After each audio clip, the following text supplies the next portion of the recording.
The garbage truck lurched to a stop on Webster Avenue, hydraulics hissing as Victor swung down from the passenger side. 6:15 in the morning, and the Bronx was just starting to wake up.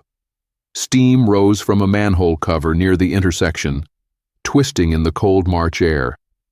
He could smell it before he saw it, the sweet, sour stink of a week's worth of trash bags piled against the curb, some split open where rats had gotten to them during the night. Victor pulled on his work gloves, the heavy rubber ones with the canvas backing that kept his hands from getting cut up. 23 years he'd been doing this route, and his hands still looked like they belonged to someone who worked with them. Calloused, scarred across the knuckles, permanent dirt under the nails no amount of scrubbing could get out. His lower back ached the way it always did in the morning, a dull throb that would ease up once he got moving. 51 years old felt different than it used to. Everything hurt a little more, took a little longer to heal. Miguel was already at the back of the truck, hitting the button to lower the compactor blade. He was younger, maybe 35, with 3 kids and a wife who packed him lunch every morning in a plastic container. Good guy. Quiet. Did his job without complaining even when they got the worst routes, the ones in the neighborhoods where people threw everything out, mattresses, furniture, broken appliances that should have gone to the dump. "You see the news this morning?" Miguel asked, grabbing the first bag and heaving it into the hopper. His breath came out in clouds. "Nah, I don't watch that shit anymore," Victor said, moving to help. "Just gets you angry." Something about Manhattan. Some kind of emergency. They had these people on, doctors or whatever, saying people should stay home. Victor snorted, lifting a bag that leaked something foul-smelling down his sleeve. People always saying stay home about something. Snowstorm, hurricane, terrorist threat. Life goes on, right? Bills don't stop.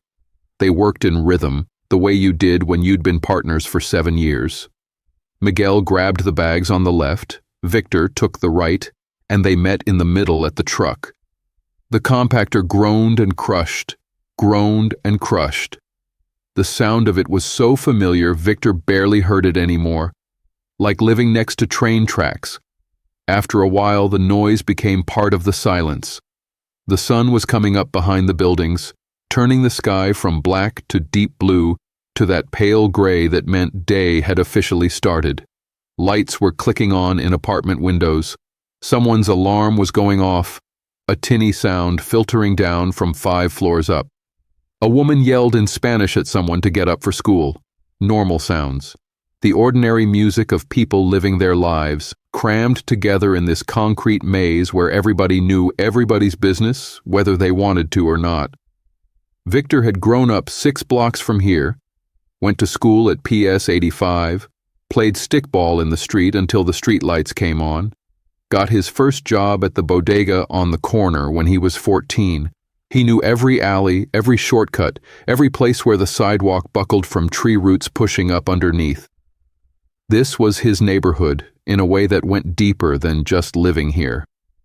It was in his bones, the rhythm of it, the smell of it, the way the light hit the buildings at different times of day. His mom still lived in the same apartment he'd grown up in, over on Kingsbridge Road. Well, not anymore. She was in a nursing home now, up in Riverdale. Memory problems. She'd left the stove on twice, forgot where she was once, and got lost 3 blocks from home. It killed him to put her there. But what else could he do? He worked 60-hour weeks, and she needed someone watching her all the time. Every Sunday he went up there for dinner, brought her the butter cookies she liked, sat with her while she told him stories about when he was little, stories she could remember clear as day while she forgot what she'd eaten for breakfast. "Yo, Vic, you hear me?" Victor looked up. Miguel was staring at him, a trash bag in his hands. "Sorry, what?" "I said the radio's been weird all morning, like breaking in with announcements and shit. Emergency services. Probably some cop thing. They're always doing drills." They moved down the street, working through the next pile. A man came out of his building in a robe, shuffling toward his car. He looked at them, but didn't say anything, Just got in and drove off like he was in a hurry. Usually people nodded, acknowledged you. Sanitation workers were like mailmen. You saw them enough. You recognized faces. By 7:30 they'd cleared 4 blocks, and Victor's shirt was sticking to his back despite the cold. The job kept you moving, kept you warm, even in winter. Spring was coming, though. You could feel it trying to break through, that promise of warmth that made the winter worth surviving. Another month and the trees would start budding, the parks department would open the playgrounds, and kids would be back outside instead of cooped up in their apartments going stir-crazy. The truck's radio crackled. "All units, this is dispatch. We have reports of service disruptions in Manhattan. Repeat, all personnel report to your zone supervisors for updated routes. Avoid areas south of..." Static swallowed the rest. Miguel leaned into the cab, fiddling with the dial, but the static just got louder. He gave up, shaking his head. "Told you it was weird today." "Maybe a power outage," Victor said. "Remember that blackout in 2003? Everything went to hell for a week, but this felt different somehow. The air had a quality to it, a tension he couldn't quite name, like the pressure drop before a storm. That feeling that made your teeth ache and your shoulders tighten. Or maybe he was imagining it. Maybe he was just tired. He'd slept badly, kept waking up with that nameless anxiety that came sometimes in the middle of the night. The feeling that something was wrong without knowing what.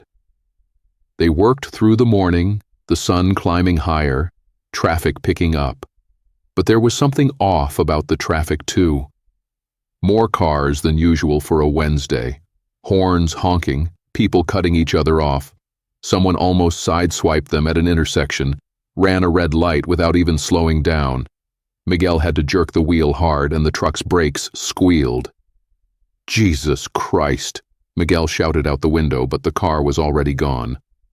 Victor's phone buzzed in his pocket. Text from his supervisor. "Finish current route and return to depot. Do not proceed to additional zones." He showed it to Miguel.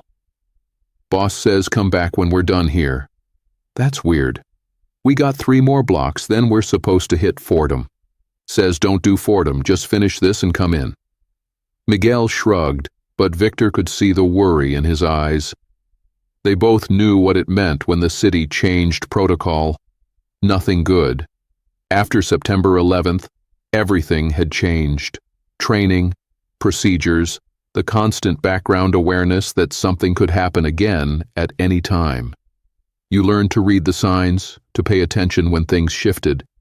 At 8:45 they were loading the last bags from Morris Avenue when a woman came running out of her building. She was maybe 60, wearing house slippers and a coat thrown over her nightgown, no bra. Her face was wrong. That was the first thing Victor noticed. Her face was wrong, twisted up in panic, and she was making this sound, a high keening that barely sounded human. "Please?" she gasped, grabbing Victor's arm. Her nails dug in through his jacket. "Please, my husband, something's wrong with him. He won't stop. He won't..." "Ma'am, you need to call 911. "I did. Nobody's coming. They said stay inside, but he's not right. He's not..." A crash from inside the building. Glass breaking. The woman screamed and ran back inside. Victor and Miguel looked at each other. "Should we..." Miguel started. Victor was already moving. You didn't just ignore someone asking for help. That wasn't how he was raised. That wasn't how things worked. You helped your neighbors. That was the code, unspoken but absolute. They followed her into the building, up 1 flight of stairs. The door to 2C stood open. Inside, the apartment was trashed. Furniture overturned, picture frames smashed on the floor, a lamp broken in the hallway, and there was blood, splattered on the wall, smeared on the door frame, a trail of it leading deeper into the apartment. The smell hit him like a fist. Copper and worse, bowels, the reek of someone who'd shit themselves. Victor's stomach clenched. He'd smelled dead things before, worked sanitation long enough to know what death smelled like, but this was different. This was fresh, wet, wrong. "Sir," Victor called out. "Sir, you need medical attention. We're going to call—" Movement in the shadows of the bedroom, a shape lurching toward them. At first, Victor thought it was the husband, injured, stumbling for help. Then the light hit him and Victor's brain couldn't make sense of what he was seeing. The man's face was gray, veins dark under the skin like someone had drawn on him with a marker. Blood covered his mouth and chin, dripping onto his shirt, a shirt that was torn open, exposing his chest. His eyes were wrong, not focused, not human. They looked past Victor, through him, seeing something else entirely. "Jesus," Miguel whispered. "What the fuck?" The man lurched forward, faster than Victor expected. His mouth opened and he made a sound, a wet, rattling growl that came from deep in his chest. His teeth were red. Something hung from his mouth, something that looked like— The woman screamed behind them. "That's not him! That's not my husband anymore!" Training took over. Victor grabbed a lamp base from the hallway table, heavy brass, and held it up. "Sir, you need to stay back. We're going to get you help." The man lunged. No hesitation, no recognition, just this pure animal drive forward. Victor swung the lamp base, connected with the side of the man's head. The impact jarred up his arms, but the man barely slowed. He grabbed at Victor's jacket, those wrong eyes fixed on his throat, mouth opening wider. Miguel hit him from the side, a full body tackle that took them both down. They crashed into the wall, plaster cracking. The man twisted underneath Miguel, snapping his teeth, clawing. His fingers caught Miguel's cheek, nails raking down, drawing blood. "Get off me!" Miguel was screaming. "Get him off!" Victor brought the lamp base down again, harder this time, connecting with the man's skull with a wet crunch. The body went limp. Miguel rolled away, breathing hard, blood running down his face. The man on the floor twitched once, twice, then went still. The woman was sobbing, backed into the corner, hands over her mouth. Victor's heart was trying to punch through his rib cage. His hands shook as he dropped the lamp base. He'd just killed someone. Self-defense, but still. There was a man dead on the floor and Victor had— "We need to call the cops," Miguel said, his voice was shaking. "We need to— Fuck, he got me. Did he get me? Let me see." The scratches on Miguel's cheek weren't deep, but they were bleeding pretty good.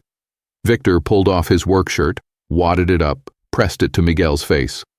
"Hold this. We need to get you to a hospital." "I'm okay. You need to get checked out." "He bit you?" "No, just scratched. I'm okay." But he wasn't okay. Victor could see it in his eyes. Neither of them were okay. What the fuck had just happened? What was wrong with that guy? Drugs? Some kind of psychotic break? But his eyes, the way he'd moved, the sounds he'd made, that wasn't normal high or crazy. That was something else. They left the apartment, the woman still sobbing in the corner. Victor tried to say something to her but didn't know what. "Sorry for your loss? Your husband tried to eat me? Nothing fit." They stumbled down the stairs and out onto the street where the garbage truck sat waiting, looking like the most normal thing in the world. Miguel was shaking. "Did you see him? Did you see his fucking eyes? Get in the truck. We're going back to the depot." "What about the hospital?" "Depot first, talk to the boss, then hospital." Victor's phone rang. His supervisor. He answered, his hand still trembling. "Where are you?" The supervisor's voice was tight, stressed. "Morris and 183rd, we had an incident. Get back here, now. Don't stop, don't talk to anyone, just get back. You understand me?" "What's going on?" "Just get back here." The line went dead. Victor looked at Miguel, who was still holding the shirt to his face. Blood had soaked through, dripping onto his jacket. "He says come back now." They got in the truck. Miguel started the engine with hands that wouldn't stop shaking. The radio crackled again, and this time the voice that came through was clearer, more urgent. Repeating, this is an emergency broadcast. All residents are advised to shelter in place. Do not leave your homes unless absolutely necessary. If you see someone displaying symptoms, aggressive behavior, bleeding from eyes, nose, or mouth, altered mental state, do not approach. Call emergency services and maintain distance. This is not a drill. Repeat, this is not a drill. Victor felt something cold slide down his spine. Bleeding from eyes, nose, mouth. Like the husband upstairs, like... He looked at Miguel, really looked at him. The scratches on his face had stopped bleeding, but the skin around them looked inflamed, angry red spreading outward. Miguel's eyes were bright, fever bright, and as Victor watched, a drop of blood slid out of Miguel's nostril and ran down over his upper lip. Miguel, Victor said slowly, I think you need to pull over. I'm fine. We're going back to... Pull over, now. Miguel wiped his nose, looked at the blood on his hand. It's just from the scratch. He got me pretty good. Another drop, then another. Blood pouring from his nose now, running down his chin. Miguel fumbled for the shirt, pressed it to his face, but his hands were shaking worse. The truck swerved, jumped the curb, straightened out. Something's wrong, Miguel said. His voice had gone thick, nasal. Something's really wrong, Vic. I don't feel... He hit the brakes hard enough that Victor's seatbelt locked. They were in the middle of the street, cars honking around them. Miguel turned to look at him and Victor saw it in his eyes. That same unfocused quality, that same emptiness he'd seen in the husband upstairs. Miguel? Miguel's face went slack. His mouth opened. Blood bubbled out, running down his chin, dripping onto his lap. His eyes rolled back, showing white, and he started to convulse, his whole body seized, muscles locking, head snapping back against the headrest. Foam and blood mixed at his mouth. The sound he made was horrible, wet and choking, like drowning on dry land. Victor reached for him, unsure what to do, how to help. Miguel's hand shot out and grabbed his wrist. The grip was tight, painfully tight, fingers digging into his flesh like claws. Victor tried to pull away, but Miguel held on, convulsing, bleeding, dying right there in the driver's seat. Then he went still, completely still. No breathing, no movement, just dead, eyes half open, blood running from his nose and mouth, hand still locked around Victor's wrist. Miguel? Victor's voice cracked. Miguel, come on, man, stay with me, come on. Nothing. The street around them had gone quiet. Cars had stopped honking. Victor looked up and saw people on the sidewalk, frozen, staring. Someone was filming with their phone. Someone else was running away. Victor tried to pry Miguel's fingers off his wrist. They wouldn't budge. Rigor mortis didn't set in this fast, but the grip was like iron, like bone. Victor pulled harder, panic rising in his chest. He needed to get out. Needed to... Miguel's eyes opened. Not the same eyes, empty eyes, dead eyes, the same eyes the husband upstairs had, and as Victor watched, frozen in horror, Miguel's head turned slowly toward him. His mouth opened. The growl that came out wasn't human, wasn't anything Victor had ever heard from a living throat. Victor slammed his elbow into Miguel's face. The grip loosened just enough. He yanked his arm free, grabbed the door handle, threw himself out of the truck. He hit the pavement hard, scraped his palms, rolled. Behind him he heard the truck door open, heard that awful growl. He scrambled to his feet. Miguel was climbing out of the truck, moving wrong, joints bent at odd angles like a puppet with tangled strings. His uniform was soaked with blood. More blood ran from his nose, his ears, his mouth. But he was moving. Dead, but moving. "Oh, fuck," Victor heard himself say. "Oh, fuck! Oh, fuck!" Miguel's head snapped toward him, tracking movement like a predator. Then he lunged. Victor ran. Pure instinct, no thought, just the animal need to get away. He heard Miguel behind him, heard the slap of his work boots on pavement, heard that growl getting closer. Victor's lungs burned. His legs pumped. He dodged around a parked car, cut left into an alley he'd known since he was a kid, the shortcut between buildings that came out on the next block. Behind him, Miguel crashed into something metal, trash cans scattering. But he was still coming, still making that sound. Victor emerged onto the next street and nearly ran into someone. A woman, pulling a suitcase, trying to flag down a cab. She screamed when she saw his face. Whatever she saw there made her drop the suitcase and run the other way. Victor kept going, his breath coming in ragged gasps. He'd smoked for 30 years before quitting 3 years ago, and he felt every cigarette now in his aching lungs. The elevated train tracks crossed overhead, the 4-train platform visible above the street. Victor had ridden that train 1,000 times, could walk to the station blindfolded. He cut right, heading for where? Where was he going? What was he doing? His mom. He needed to get to his mom, the nursing home in Riverdale. He needed to make sure she was okay, needed to get her out if things were bad. That became the thought that cut through the panic. Get to Mom, get her somewhere safe. That was the mission. That was what mattered. But first, he needed to not get killed by whatever Miguel had become. He ducked into a bodega, the bell over the door jingling. The owner looked up from behind the bulletproof glass, started to say something, then saw Victor's face and reached for something under the counter. I'm just...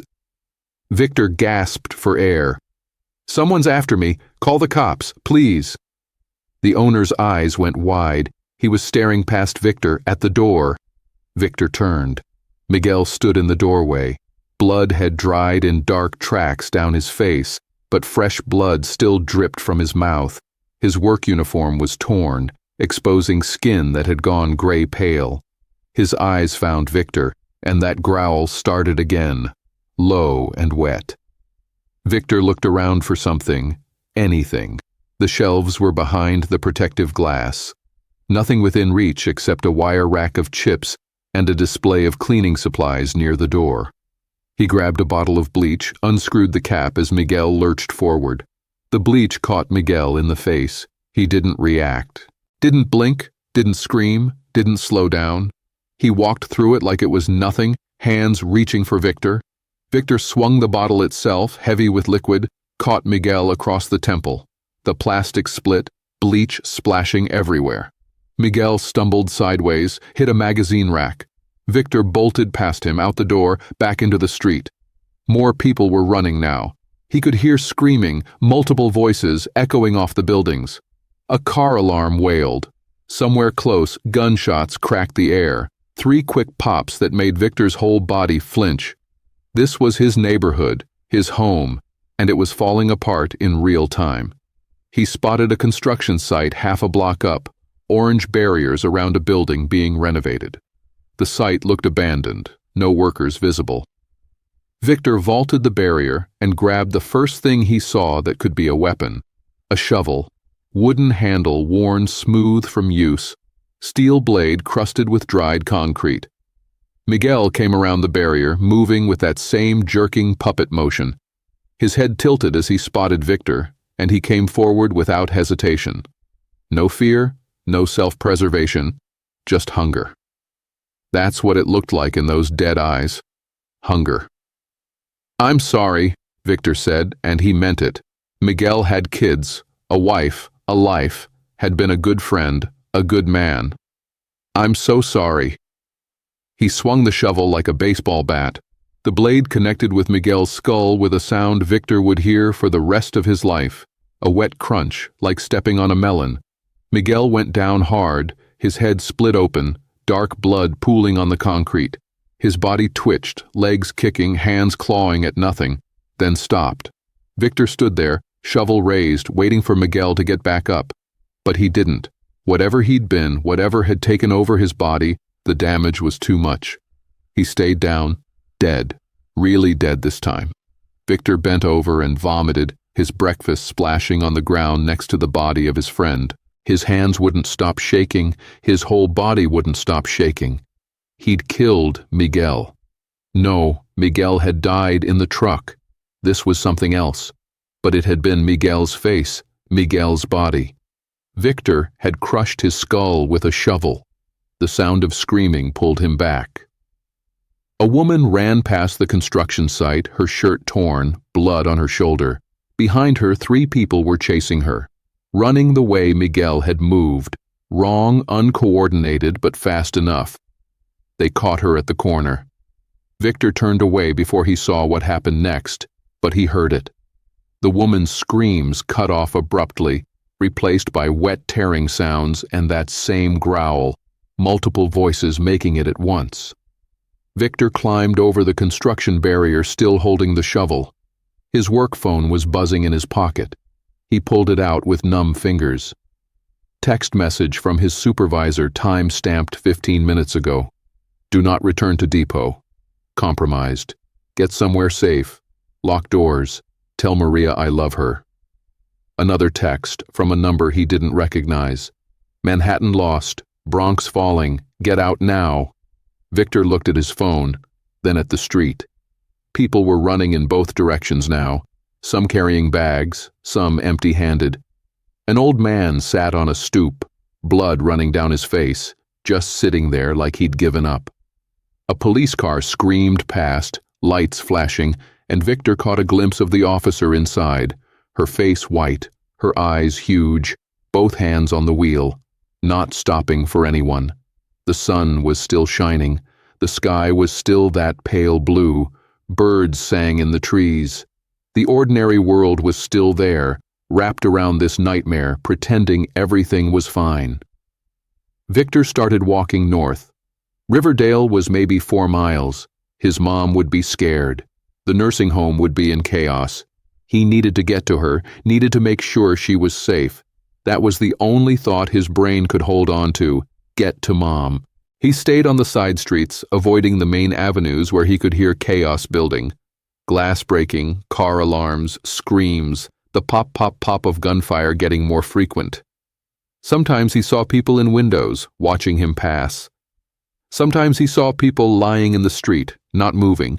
Sometimes he saw people like Miguel, dead but walking, stumbling along with that same mechanical gait, drawn to movement and sound. He learned fast to be quiet.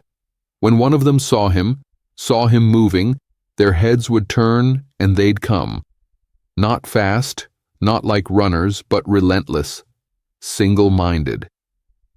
He watched from behind a parked van as 3 of them surrounded a man who'd been trying to hotwire a car. They pulled him down, and within seconds he stopped fighting. Just stopped. Victor looked away, gripping the shovel, fighting the urge to run and help. Couldn't save everyone. Couldn't even save Miguel. Had to focus. Had to get to Mom. At the corner of 188th and Jerome, he found a bodega that hadn't been looted yet. The owner was inside, behind his counter, holding a baseball bat. He saw Victor through the glass and shook his head. We're closed. I need water, food, please. I said we're closed. Get out of here. Victor looked at the man, really looked at him, scared, alone. Probably lived upstairs, had family up there he was trying to protect. Victor understood that. He nodded and moved on, but he needed supplies. Couldn't get to Riverdale on empty. His stomach was already cramping from having vomited, and his throat was dry from breathing hard. He tried a deli 2 blocks up. The door hung open, the security gate pulled back. Inside, the floor was covered in glass from broken cooler doors. Victor stepped carefully, watching for movement. The place looked empty, but the hair on the back of his neck was standing up. He grabbed bottles of water from the broken coolers, shoved them in a plastic bag he found, grabbed candy bars, bags of chips, anything that would give him quick energy. His hands were still shaking, making it hard to hold things. A sound from the back, a shuffling. Victor froze, shovel ready. A child emerged from behind the counter. A little girl, maybe 7, with blood on her dress and her hair in braids. She looked at Victor with those empty, dead eyes. Her mouth opened and she growled, a weird, high-pitched version of the sound Miguel had made. She started toward him, moving like a wind-up toy. Victor backed toward the door. The child followed. He couldn't do it. Couldn't swing the shovel at a child, even a dead one, even one trying to kill him. He just couldn't. He ran. The child followed him to the door, but when he got to the street, she stopped, confused by the sunlight maybe, or distracted by something else. Victor didn't look back. He just kept walking, the bag of supplies in one hand, the shovel in the other. The elevated train tracks crossed overhead again, the 4-train route that ran all the way up to Woodlawn. Victor looked up at the platform. No trains were running. He could see people up there huddled together, looking down at the street. Someone shouted something at him, but he couldn't make out the words. His phone buzzed. Unknown number. He almost didn't answer, but the world was ending and maybe someone needed help. Maybe someone could help him. Hello? Victor? It was his cousin Emma, her voice high and tight. Oh my God, Victor, are you okay? I'm okay. I'm in the Bronx. I'm trying to get to— Don't come here. Riverdale is gone, Victor. They're everywhere. They got into the nursing homes first. All those old people, Her voice broke. Your mom, Victor, I'm so sorry. I tried to get there, but they wouldn't let anyone in. The building is on fire and— The phone slipped from Victor's hand, clattered on the sidewalk. He stared at it, the voice still coming out tiny and distant.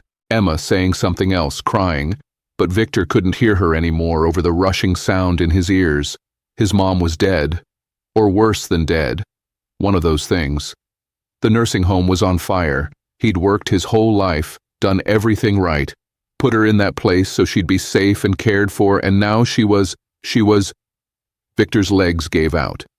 He sat down hard on the curb, the shovel clattering beside him. His vision blurred. He couldn't breathe right, couldn't get enough air into his lungs. Panic attack. He recognized it from when his dad died, that same feeling of the world crushing in, but knowing what it was didn't help. Somewhere nearby, someone screamed. Glass shattered. A dog barked frantically. The world kept ending around him while Victor sat on the curb and tried to remember how to breathe. His mom used to make arroz con pollo every Sunday. The smell of it cooking would fill the whole apartment, saffron and peppers and chicken, the rice getting crispy on the bottom of the pot the way she liked it. She'd call him into the kitchen to taste it, make sure it was right, even though it was always perfect. After dinner, they'd sit on the couch and watch TV, some telenovela she liked, and she'd hold his hand the way she'd done when he was little. Last Sunday, he'd brought her butter cookies, sat with her in the common room while she told him about growing up in Puerto Rico, stories he'd heard 100 times but never got tired of. She'd forgotten who he was at first, called him by his father's name, but then she'd remembered and her whole face had lit up. "Mijo," she'd said, "my good boy." That was 4 days ago. 4 days, and now she was gone. Now everything was gone. Victor picked up the phone. Emma was still talking, crying. He hung up, stood up, picked up the shovel, the bag of supplies. If his mom was gone, if Riverdale was gone, then there was no point going north. He needed to think, needed to figure out what to do next. Survival. That was the only option. Survive long enough to what? What was there to survive for? He started walking again because it was better than sitting still. No destination now, just movement. The sun was higher, maybe noon. The day felt like it had lasted years. His body ached. His hands hurt from gripping the shovel too tight. He needed to find somewhere to hole up, somewhere safe. Needed to think. A liquor store had been broken into, bottles smashed on the sidewalk, the sharp smell of spilled alcohol mixing with smoke from somewhere nearby. Victor stepped over broken glass, looking for anything useful. Found a backpack behind the counter, relatively clean. Transferred his supplies into it, added a few bottles of hard liquor. Alcohol could be useful, disinfectant, trade goods, fire starter. Maybe just to drink. That was seeming like a good option right now. He found a pharmacy 2 blocks over. The gate was down but bent, someone having pried it up enough to crawl under. Victor followed, squeezing through the gap. Inside, the place had been ransacked, shelves knocked over, Medication scattered across the floor. He grabbed what he could identify: antibiotics, painkillers, bandages, stuffed it all in the backpack, found a first aid kit that was mostly intact, a box of energy bars. Something moved in the pharmacy office. Victor raised the shovel. A man emerged, older, with white hair and blood on his sleeve. Not dead, not turned, living. His eyes were clear, focused, scared. "Please," the man said, "I'm not infected. I'm just looking for insulin. My wife needs insulin." Victor lowered the shovel a fraction. "Where's your wife?" "Home. I left her home, locked in the bathroom. I told her I'd be back. I need to get back." The man's voice cracked. "I can't find any." They took it all. Victor looked at the chaos around them. "Check behind the counter. Sometimes they keep the refrigerated stuff there." They searched together in silence, stepping over broken glass and pills. The man found what he was looking for in a small refrigerator under the counter, a box of insulin pens. His hands shook as he clutched it. "Thank you," he said. "Thank you. I need to go." "What's your address?" Victor asked. Don't know why he asked. Maybe because he needed to know someone was making it, someone was getting back to the person they loved. "Creston Avenue, few blocks from here. Be careful, don't run, they track movement, stay quiet." The man nodded and left through the bent gate. Victor watched him go, heading west with the insulin box held tight against his chest. He hoped the wife was still alive when he got there, hoped they both made it through whatever this was. Victor shouldered the backpack. It was heavy now, maybe 40 pounds. Good. Weight meant resources, and resources meant survival. He stepped back out into the street. The afternoon sun turned the buildings amber. Shadows were getting longer. Night would come, and Victor had no illusions about what night would be like. He needed shelter before dark, somewhere he could defend, somewhere with a good exit if things went bad. He knew a place. His old super's building. The one he'd grown up in. The super Carlos had died 2 years ago, but his daughter inherited it and kept his apartment. 4th floor, corner unit, windows with fire escape access. Reinforced door because Carlos had been paranoid about break-ins. Victor still had the spare key Carlos had given him years ago, back when Victor's dad was still alive and they'd help with building maintenance. The key was on his key ring, which was in his pocket, which meant he still had it. Small miracle. He headed for the building. The streets were emptying out. People who'd been running were either dead, turned, or had found places to hide. The ones still out were the turned ones, the infected, whatever you wanted to call them, all. Victor counted maybe a dozen in his line of sight, wandering aimlessly until they saw or heard something to chase. He watched one of them notice a car alarm going off 3 blocks away. Its head turned, tracking the sound, and it started walking that direction. The others near it did the same, drawn to the noise like moths to light. Victor filed that away. Noise attracted them. Useful information. He made it to the building without incident. The front door was propped open with a brick. Someone going in or out in a hurry, probably. Victor slipped inside, closing the door behind him as quietly as he could. The lobby was empty, mailboxes hanging open, mail scattered on the floor. Someone's grocery bag sat abandoned near the stairs. Oranges rolled across the tile. The elevator was out. Power was still on, but the elevator wasn't responding. Victor took the stairs, moving slowly, shovel ready. Each floor he checked the hallway before proceeding. 2nd floor clear, 3rd floor clear, 4th floor. A body lay in the hallway. Not turned, just dead. A woman, maybe mid-40s, with blood pooled around her head. Looked like she'd fallen, cracked her skull on the corner of the hallway table. Or been pushed. Hard to tell. Victor stepped around her, guilt twisting in his gut. He should check for a pulse, should do something. But he knew dead when he saw it, and staying exposed in a hallway wasn't smart. Carlos's apartment was at the end of the hall, 4C. Victor tried the key in the lock. It stuck. He jiggled it, his heart rate picking up. Come on, come on. The lock finally turned. He pushed the door open, shovel raised. The apartment was empty. Dusty, stuffy, smelling like old wood and mildew. Nobody had been here in a while. Victor stepped inside and locked the door behind him. Both locks, the deadbolt and the chain. Then he shoved Carlos's old recliner against the door for good measure. He was safe, for now. For however long now lasted. Victor dropped the backpack and leaned the shovel against the wall. His legs were trembling. Now that he'd stopped moving, everything hit at once. Miguel's face, the little girl in the bodega, Emma's voice saying, "Your mom," the man in the pharmacy with his insulin and desperate hope. Victor walked to the bathroom and looked at himself in the mirror. His face was streaked with dirt and dried blood.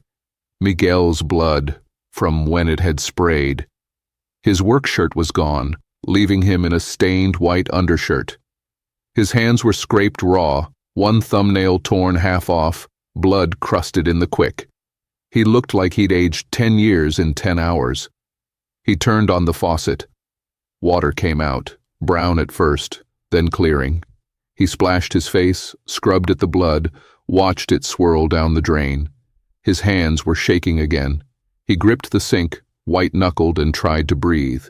His mom was dead. His partner was dead.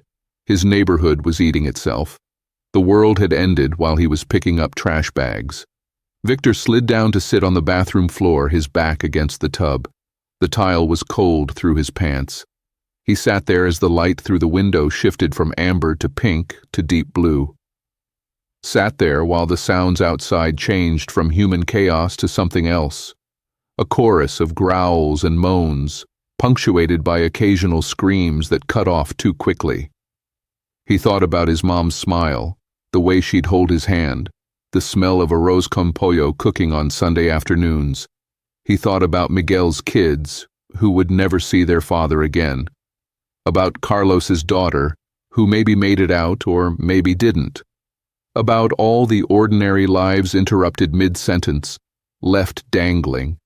Eventually, when full dark had fallen, Victor got up. He found a candle in the kitchen, lit it with matches from his pocket. No sense using the electric lights and drawing attention. He ate an energy bar from the backpack, drank water. His stomach rebelled briefly, then accepted the food. He checked the windows. The fire escape was still there, rusted but intact. Below, in the street, he could see shapes moving in the darkness. Dozens of them, wandering, bumping into each other like sleepwalkers. Some still wore their normal clothes, business suits, gym wear, hospital scrubs. Others were torn up, clothing shredded, revealing gray, pale skin underneath.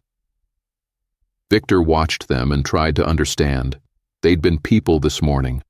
Husbands, wives, kids going to school. Now they were these things, driven by nothing but hunger. The radio broadcast had called it an infection, mentioned CDC and containment. That meant this was biological, a disease. A disease that killed you and then brought you back wrong. Miguel had gotten scratched. Within minutes he was bleeding from his nose, convulsing. Dead in under half an hour, reanimated seconds later, fast, incredibly fast, and the scratches had been enough. Didn't need a bite, didn't need to be eaten. Just contact with infected blood or fluids. Victor looked at his own hands, at the scrapes and cuts from the day. Had any of Miguel's blood gotten in them? He didn't think so, but he couldn't be sure. How long was the incubation? If he was infected, when would he know? He spent the next hour examining every inch of himself by candlelight. No bites. The scratches on his hands looked normal, painful but not inflamed or discolored. No fever, no nosebleed, no growling. He was probably okay. Probably. Sleep wasn't coming. Victor sat in the recliner, shovel across his lap, and listened to the night. Sirens in the distance, gunfire, a helicopter passing overhead, the growls and moans from the street. Around midnight, someone pounded on a door down the hall. "Let me in! Please! Let me in! They're coming!" Desperate sobbing. "I have kids! Please! We need help!" Victor stood, every muscle in his body tense. He moved to his door, put his ear against it, heard the pounding continue, heard children crying, heard something else. That wet growl getting closer. The woman's screaming turned to just screaming. The children's crying cut off. The growls multiplied, a feeding frenzy. It lasted maybe 2 minutes. Then silence. Then the sound of multiple bodies shuffling away down the hall. Victor backed away from the door. He felt sick. He'd listened to that happen and done nothing. He'd been too scared to open the door, too scared to try to help. And now that woman and her kids were dead or turned, and he was alive because he'd been a coward. That's what survival meant. Being a coward. Staying alive while others died. He understood that now. He didn't sleep that night. Just sat in the recliner, shovel ready, listening to the building settle and creak around him. Sometimes he heard movement in other apartments, footsteps, furniture scraping, voices. Other survivors, holed up like him. He wondered if they'd all still be human by morning. Dawn came slowly, gray light seeping through the windows. Victor stood and stretched, his back aching from the recliner. His mouth tasted like copper and bile. He ate another energy bar, drank more water. Checked himself again for signs of infection. Still nothing. The street below had gone quiet. The infected were still down there, he could see them, but they'd stopped moving. They stood in place, swaying slightly, like they were waiting. For what? For sound? For movement? For nightfall? Victor needed information. Needed to understand what was happening beyond his four walls. He turned on Carlos's old TV, static on most channels, but Channel 11 was still broadcasting. A news anchor sat at the desk, his tie loosened, sweat on his forehead. Behind him, a screen showed aerial footage of Manhattan, smoke rising from multiple locations, bridges packed with cars, boats crowding the waterways. Confirmed reports that the infection has spread to all 5 boroughs. The National Guard has established quarantine zones, but the anchor touched his ear, listening to something. His face went pale. I'm being told we need to evacuate. Everyone in the building needs to... The camera lurched. Someone screamed off screen. The anchor stood, and Victor caught a glimpse of chaos behind him. People running, equipment crashing, then the feed cut to static. Victor tried other channels. Same thing, either static or emergency broadcast message on repeat. This is an emergency alert. Shelter in place. Do not attempt to leave the quarantine zone. Military personnel will be conducting rescue operations. This is not a drill. Quarantine zone. That meant the Bronx was sealed off. Nobody getting in or out. Victor and everyone else stuck here with the infected, waiting for rescue that might never come. His phone still had battery, but no service. He tried calling Emma back. Nothing. Tried 911. Nothing. The networks were down or overloaded. He looked at the photos on Carlos's wall. Old pictures before Carlos got sick. His daughter Maria's graduation, his wife before she died, a group photo of the whole building at a 4th of July barbecue, back when people still did those. Victor recognized himself in the corner, younger, his dad beside him, both of them squinting into the sun. Those days were done. That world was gone. This was the new reality. Survive or die. Nothing in between. Victor gathered his supplies and prepared to move. He couldn't stay here long term. No food beyond what he'd scavenged. No water except what came from the tap, which could stop any time. He needed a better position, somewhere with more resources. But first he needed to see what was out there. Needed to scout the neighborhood. Find other survivors. See if rescue was actually coming, or if the broadcast was just automated bullshit. He drank water until his stomach sloshed, then filled 2 bottles and put them in the backpack. Kept the shovel in hand. Checked the door. The hallway was worse in daylight. He could see the blood, the drag marks, the body parts. The woman with kids, they'd been torn apart, scattered. Victor stepped over a small shoe, bile rising in his throat. Keep moving. Don't look. Don't think. The stairwell was clear. He descended slowly, checking each landing. First floor, he peered through the door's window into the lobby. Empty. He pushed through. The front door stood open. Beyond it, the street was full of infected. They stood motionless, dozens of them, facing random directions like broken toys. The sun was up, but they hadn't gone away or sought shelter. Myths about zombies hating light were clearly wrong. These things didn't care. Victor eased back from the door. There were too many to fight through. He needed another exit. The basement. Buildings like this always had basement access to the alley out back. He found the basement door, unlocked it, descended into darkness. The smell hit him first, mildew and old garbage and something sweeter like rotting meat. Victor lit Carlos's lighter, held it up. The flame cast weird shadows, made everything look like it was moving. The basement was a maze of storage cages and old furniture. Washing machines hummed. The building still had power. Amazing that anything still worked. Victor navigated by lighter flame, following the wall to the back where the exterior door should be. He found a body first. One of the tenants, a guy Victor vaguely recognized. Bite marks on his arms and neck, blood pooled underneath him. Dead, really dead, not turned. Maybe the infection hadn't taken.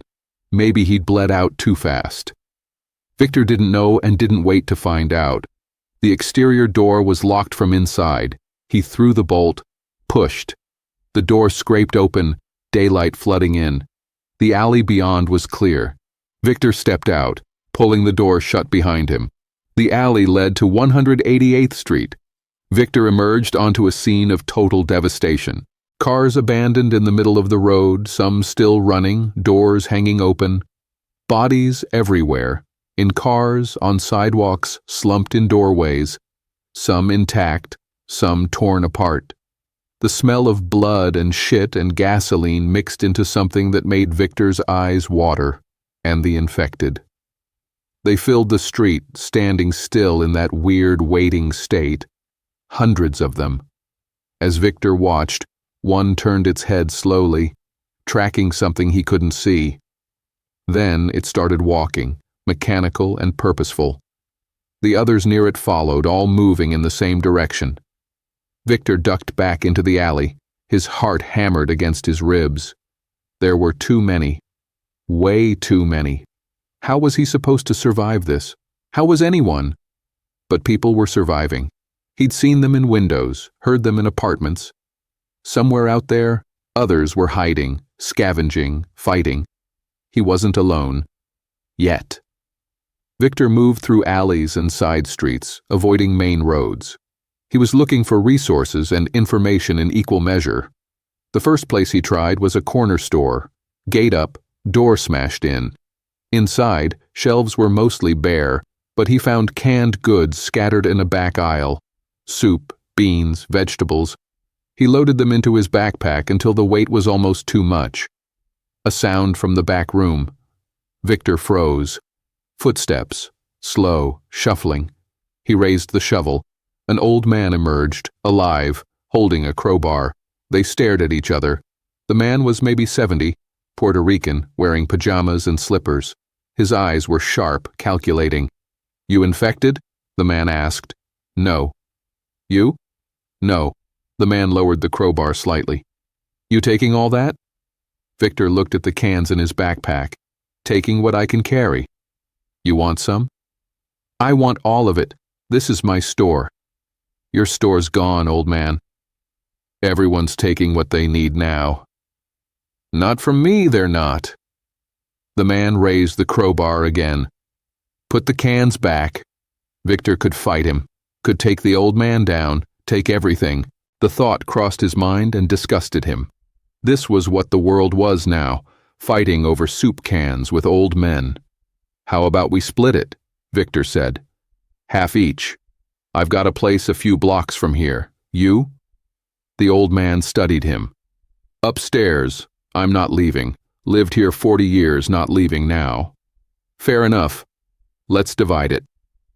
They sorted the cans on the floor, working in tense silence. When they were done, Victor had maybe 20 cans, The old man had 20. Not enough to last more than a week or two, but better than nothing. "There's a pharmacy 2 blocks south," Victor said. "Already been picked over, but there might be stuff left." "Medicine." "I don't need medicine. I need food. You need to survive. Medicine keeps you alive when you get hurt." The old man looked at him for a long moment. "You from around here?" "Webster Avenue, lived here my whole life." "I know your face. You're Maria's kid." Victor blinked. "You know my mom?" "Everybody knows Maria. How's she holding up?" Victor's throat closed. He looked away. "She's gone." "Shit. I'm sorry." The old man was quiet for a moment. "A lot of people are gone." "Yeah." They stood there in the ruined store, 2 men who'd known the same streets, the same people, the same ordinary world that didn't exist anymore. Then the old man nodded once. "Good luck." "You too." Victor left him there guarding his 20 cans. He hoped the old man made it, but doubted it. Living alone, in a store with no real defenses, surrounded by infected, he'd be dead in days. But it was his choice. His store, his home, his death. The afternoon wore on. Victor scavenged what he could, moving carefully, learning the rhythms of the infected. They responded to sound. He tested it by throwing a bottle down an alley, watched them converge on the noise. They responded to movement. A stray cat ran across the street and every infected in sight turned to follow. But they seemed to have trouble with height. He watched one try to climb stairs, falling repeatedly, eventually giving up. Also, they were slow. Not shambling corpse slow, but not running either.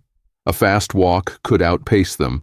Unless there were too many, unless they cornered you, unless you got tired. Then the numbers won. Victor found a hardware store that hadn't been completely looted. He grabbed tools, hammer, nails, a small saw, a pry bar, rope, duct tape, utility knife, a second flashlight, batteries, everything he could carry. The backpack was impossibly heavy now, cutting into his shoulders, but he couldn't leave anything useful behind. He was blocks from Carlos's apartment when he heard voices, real voices, people talking. Victor followed the sound to a commercial building, one of those places with offices and warehouse space. The voices were coming from a loading dock on the side. Victor approached carefully. 3 people stood on the dock, 2 men and a woman, all in their 30s or 40s. One man was Hispanic, heavyset, wearing a security guard uniform. The other was white, skinny, in stained business clothes. The woman was black, athletic build, wearing running gear. They saw Victor, and the one in the security uniform raised a gun. "That's close enough." Victor stopped, raised his hands. The shovel dangled from his right hand. "I'm not infected. Just passing through." "You bit? Scratched? Any contact with them?" "No. Show us." Victor set down the backpack and shovel, lifted his shirt, turned around, showed them his arms. "I'm clean." The security guard looked at the other 2, who nodded. He lowered the gun. "Sorry, can't be too careful." "I understand." Victor picked up his things. "You got a good setup here?" "Good enough. Reinforced doors, high windows, enough room to move around. Food? Some. Not enough." The woman spoke this time. Her voice was hoarse, like she'd been screaming. "We're going to need to make runs soon. I found a store a few blocks from here. Still has some stuff. Guy living there, but he's one person. You could probably trade with him." "Or take it," the skinny one said. "Or trade," Victor said flatly. "He's an old man. Lived in that store 40 years. "Old man's dead either way," the skinny one said. "This is survival now. No room for charity." Victor looked at him. This skinny asshole in his business clothes probably spent his life fucking people over in an office somewhere, and now thought the apocalypse gave him an excuse to do it in person. "You make enemies out of every survivor you meet," Victor said. "You're not going to last long." "You threatening me?" "I'm stating a fact." Think about it. Victor looked at the other two. You folks need help. I'm at the building on 187th and Webster 4th floor, apartment 4C. Come by, we can work something out, share information, resources, whatever. The security guard nodded slowly. What's your name? Victor. I'm Deshawn. This is Tasha and Rick. Good to meet you. Stay safe. Victor left them there, arguing in low voices. He hoped they'd take his advice, hoped they'd choose cooperation over robbery. But he'd have to fortify Carlos's apartment just in case. Couldn't trust anyone completely. Not anymore. The trip back to the building took an hour, moving slowly, hiding when groups of infected passed. Victor's shoulders burned from the backpack. His feet ached. His whole body wanted to collapse. But he made it, slipped into the alley, through the basement door, up the stairs to 4C. The apartment was as he'd left it. He barricaded the door again, then unloaded his haul onto the kitchen table. 20 cans of food, 2 gallons of water, medical supplies, tools. It felt like a lot until he thought about how long it might need to last. Victor organized everything, taking inventory. With rationing, the food would last maybe 2 weeks. Water for less if he didn't find another source. He'd need to make another supply run soon, but for now he could rest. He lay down on Carlos's bed, still wearing his bloody clothes, still holding the shovel. He meant to just close his eyes for a minute. Sleep took him like a black wave, pulled him under.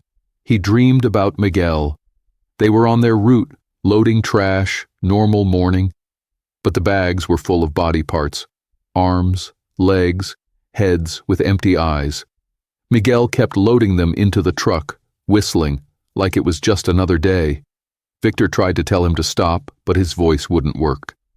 Then Miguel turned and his face was gray, his eyes dead, blood pouring from his mouth. Victor jerked awake, gasping. The room was dark. He'd slept for hours. His whole body ached. For a moment he didn't know where he was, didn't remember what had happened. Then it all crashed back. Miguel, his mom, the infected filling the streets. He stood and went to the window. Night had fallen. The street below was full of movement. The infected were more active now, wandering, bumping into each other, occasionally letting out that bone-deep growl. A few stopped beneath a window across the street, drawn by light. Someone inside had a lamp on. Victor watched as the infected clustered there, reaching up, clawing at the brick wall. Smart. Keep the lights off. Don't give them a target. Victor ate a can of soup cold, drank water. His hands shook as he lifted the spoon. Shock, probably, or exhaustion. Or the simple fact that he'd killed 2 people today, one of them his friend, and watched a woman and her children die without helping. He wondered if he'd ever feel normal again, if normal even existed anymore. The night dragged on. Victor didn't sleep again, just sat in the dark and listened. Around 2 a.m., gunfire erupted maybe a mile away. Sustained fire, automatic weapons, explosions. It went on for half an hour, then stopped abruptly. He wondered if it was the National Guard, or military, or just survivors with guns making a last stand. The radio still broadcast the same message on loop. No updates, no new information, just shelter in place and rescue operations ongoing. Empty promises. Around dawn on the 3rd day, Victor heard helicopters. He went to the window, looked up. 2 military choppers circled over the Bronx, spotlights sweeping the streets. For a moment, hope flared in his chest. They were here. They were coming to help. Then the choppers moved on, heading north, the sound of their rotors fading. They hadn't landed, hadn't even slowed down. Just flew over, observing, taking pictures or video or whatever, gathering intel. The people on the ground could wait. That's when Victor understood. No rescue was coming. The government had written off the Bronx, probably all of New York. They'd seal the bridges, enforce the quarantine, contain the infection. Everyone inside was on their own. He had to survive, had to figure out how to live in this new world. because that's what this was now, a new world built on the corpse of the old one. Day 3 passed in a haze.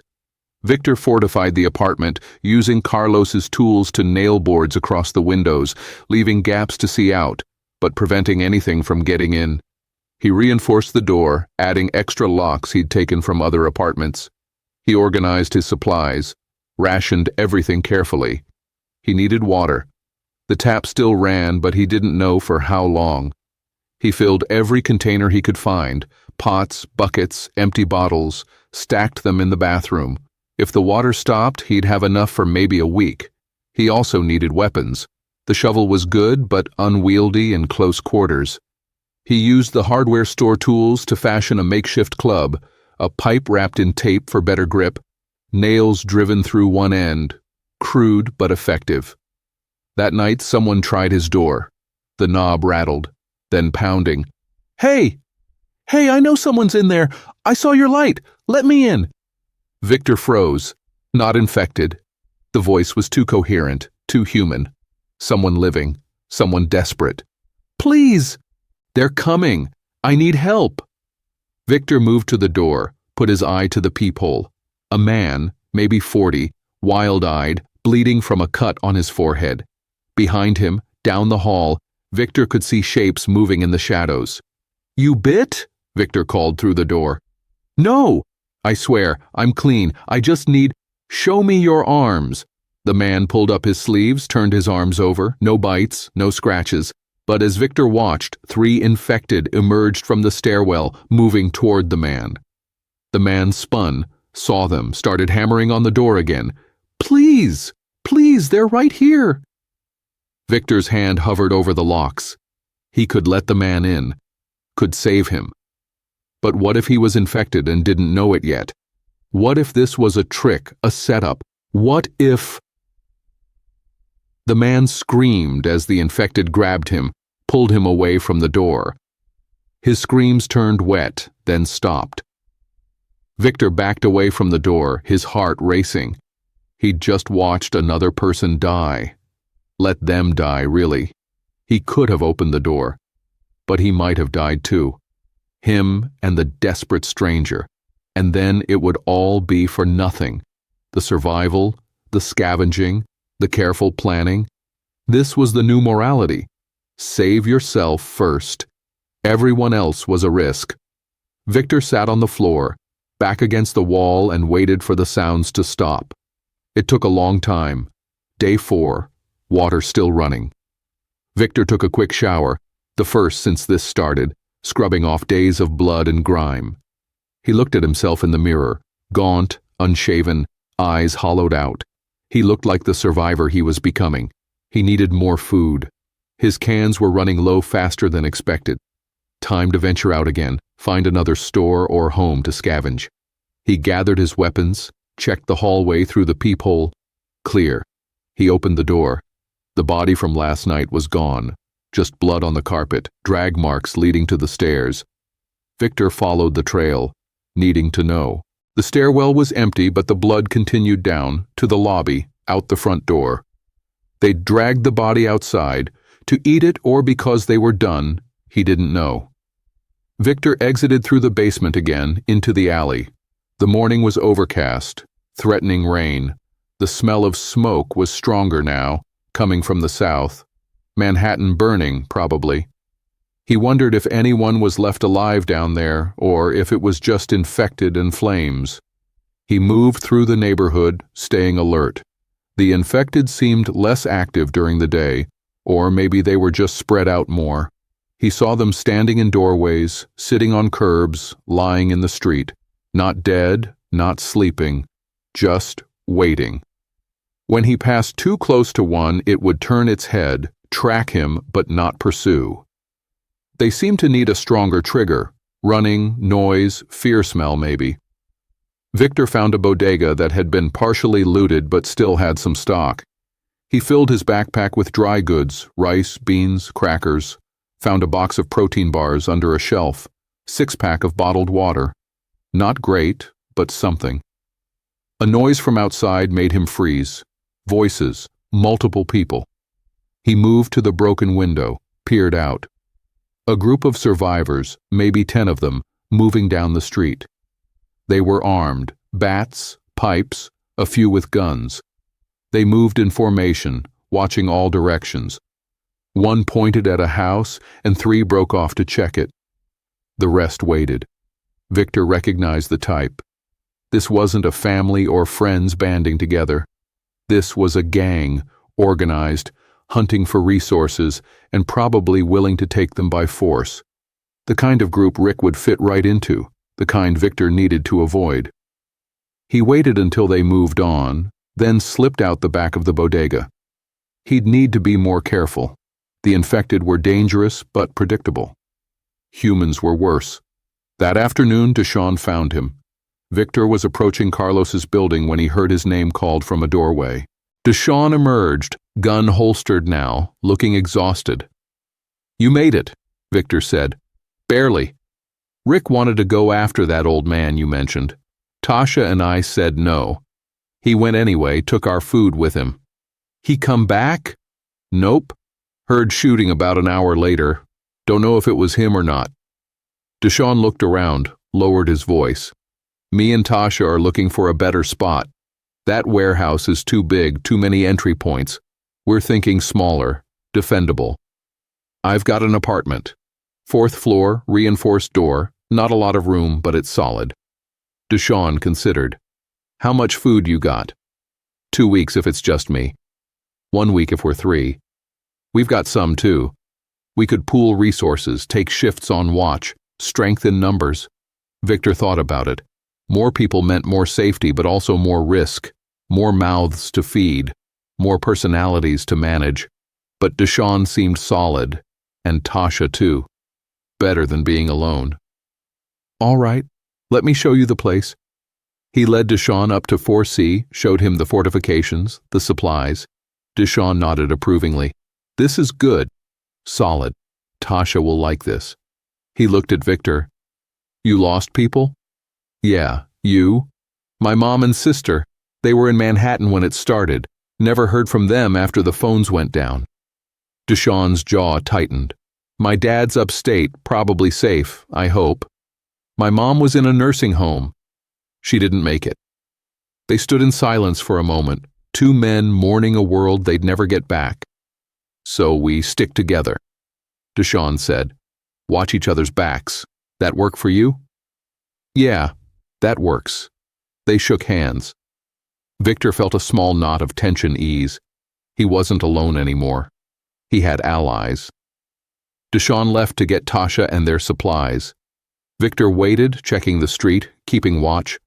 An hour later they returned, moving quickly, loaded with backpacks and bags. Tasha was younger than Victor had thought, maybe late 20s, with a scar across her left cheek and eyes that had seen too much already. They settled in, dividing space, combining supplies. Total food count, about 3 weeks for 3 people if they rationed strictly. Water for 2 weeks. Medicine running low, but enough for now. Weapons, 2 guns with limited ammo, various melee weapons. Not great, but not terrible either. That night they took turns on watch. Victor took first shift, sitting by the window with the shutters cracked, watching the street. The infected wandered below, mindless, endless. Sometimes one would stop and just stand there, swaying like a broken machine. Others moved with more purpose, drawn by sounds Victor couldn't hear. Around midnight, Deshawn relieved him. Victor lay down on the floor with a pillow and blanket. Tasha was already asleep on the couch, curled up, her hand resting on a bat. She looked young when she slept, vulnerable. Victor wondered what her story was, how she'd ended up here. But that could wait. Right now, sleep was all that mattered. He dreamed again.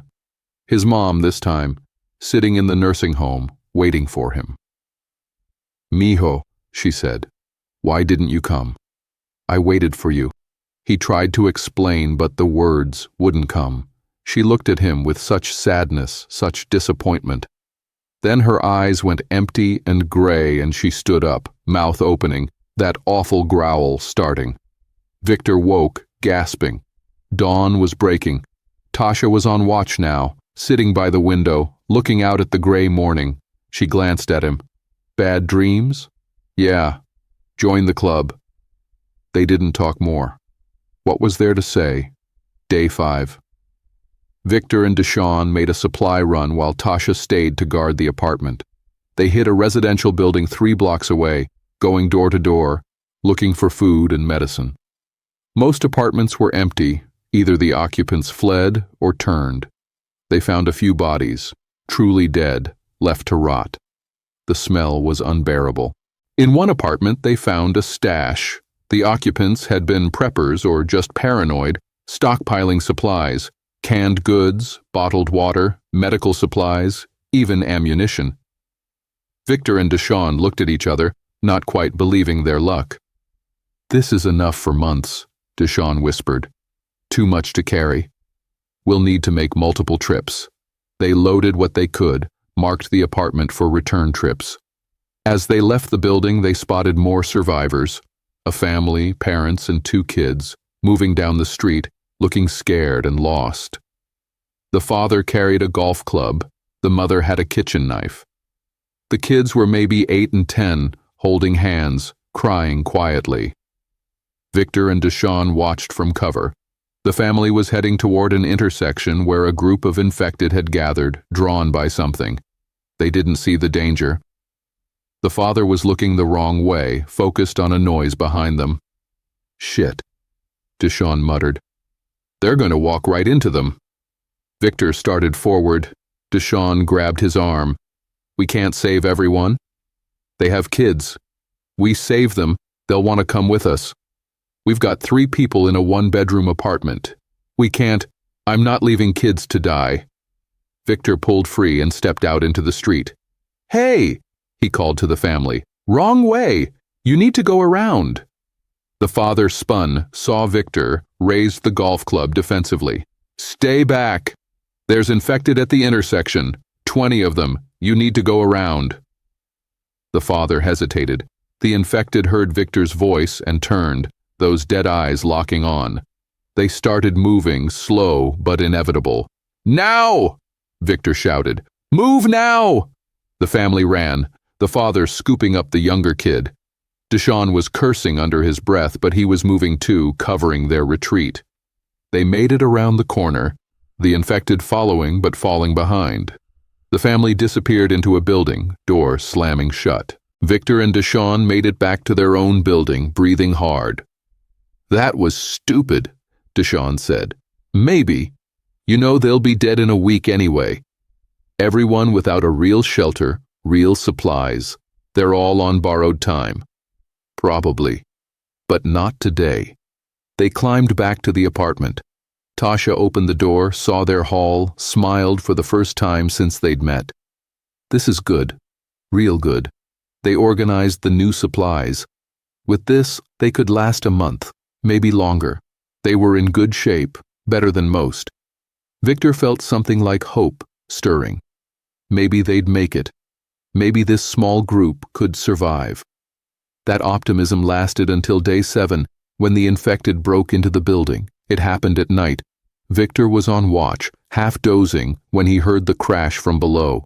He jolted awake, moved to the door, listened. Footsteps on the stairs. Lots of them. That wet growl echoing in the stairwell. They're in, he said quietly. Deshawn and Tasha were up instantly, grabbing weapons. They waited by the door, listening as the infected climbed. 1st floor, 2nd floor, 3rd floor. One tried the door to 4C. The knob rattled, then pounding, dozens of hands hitting the door, clawing at it.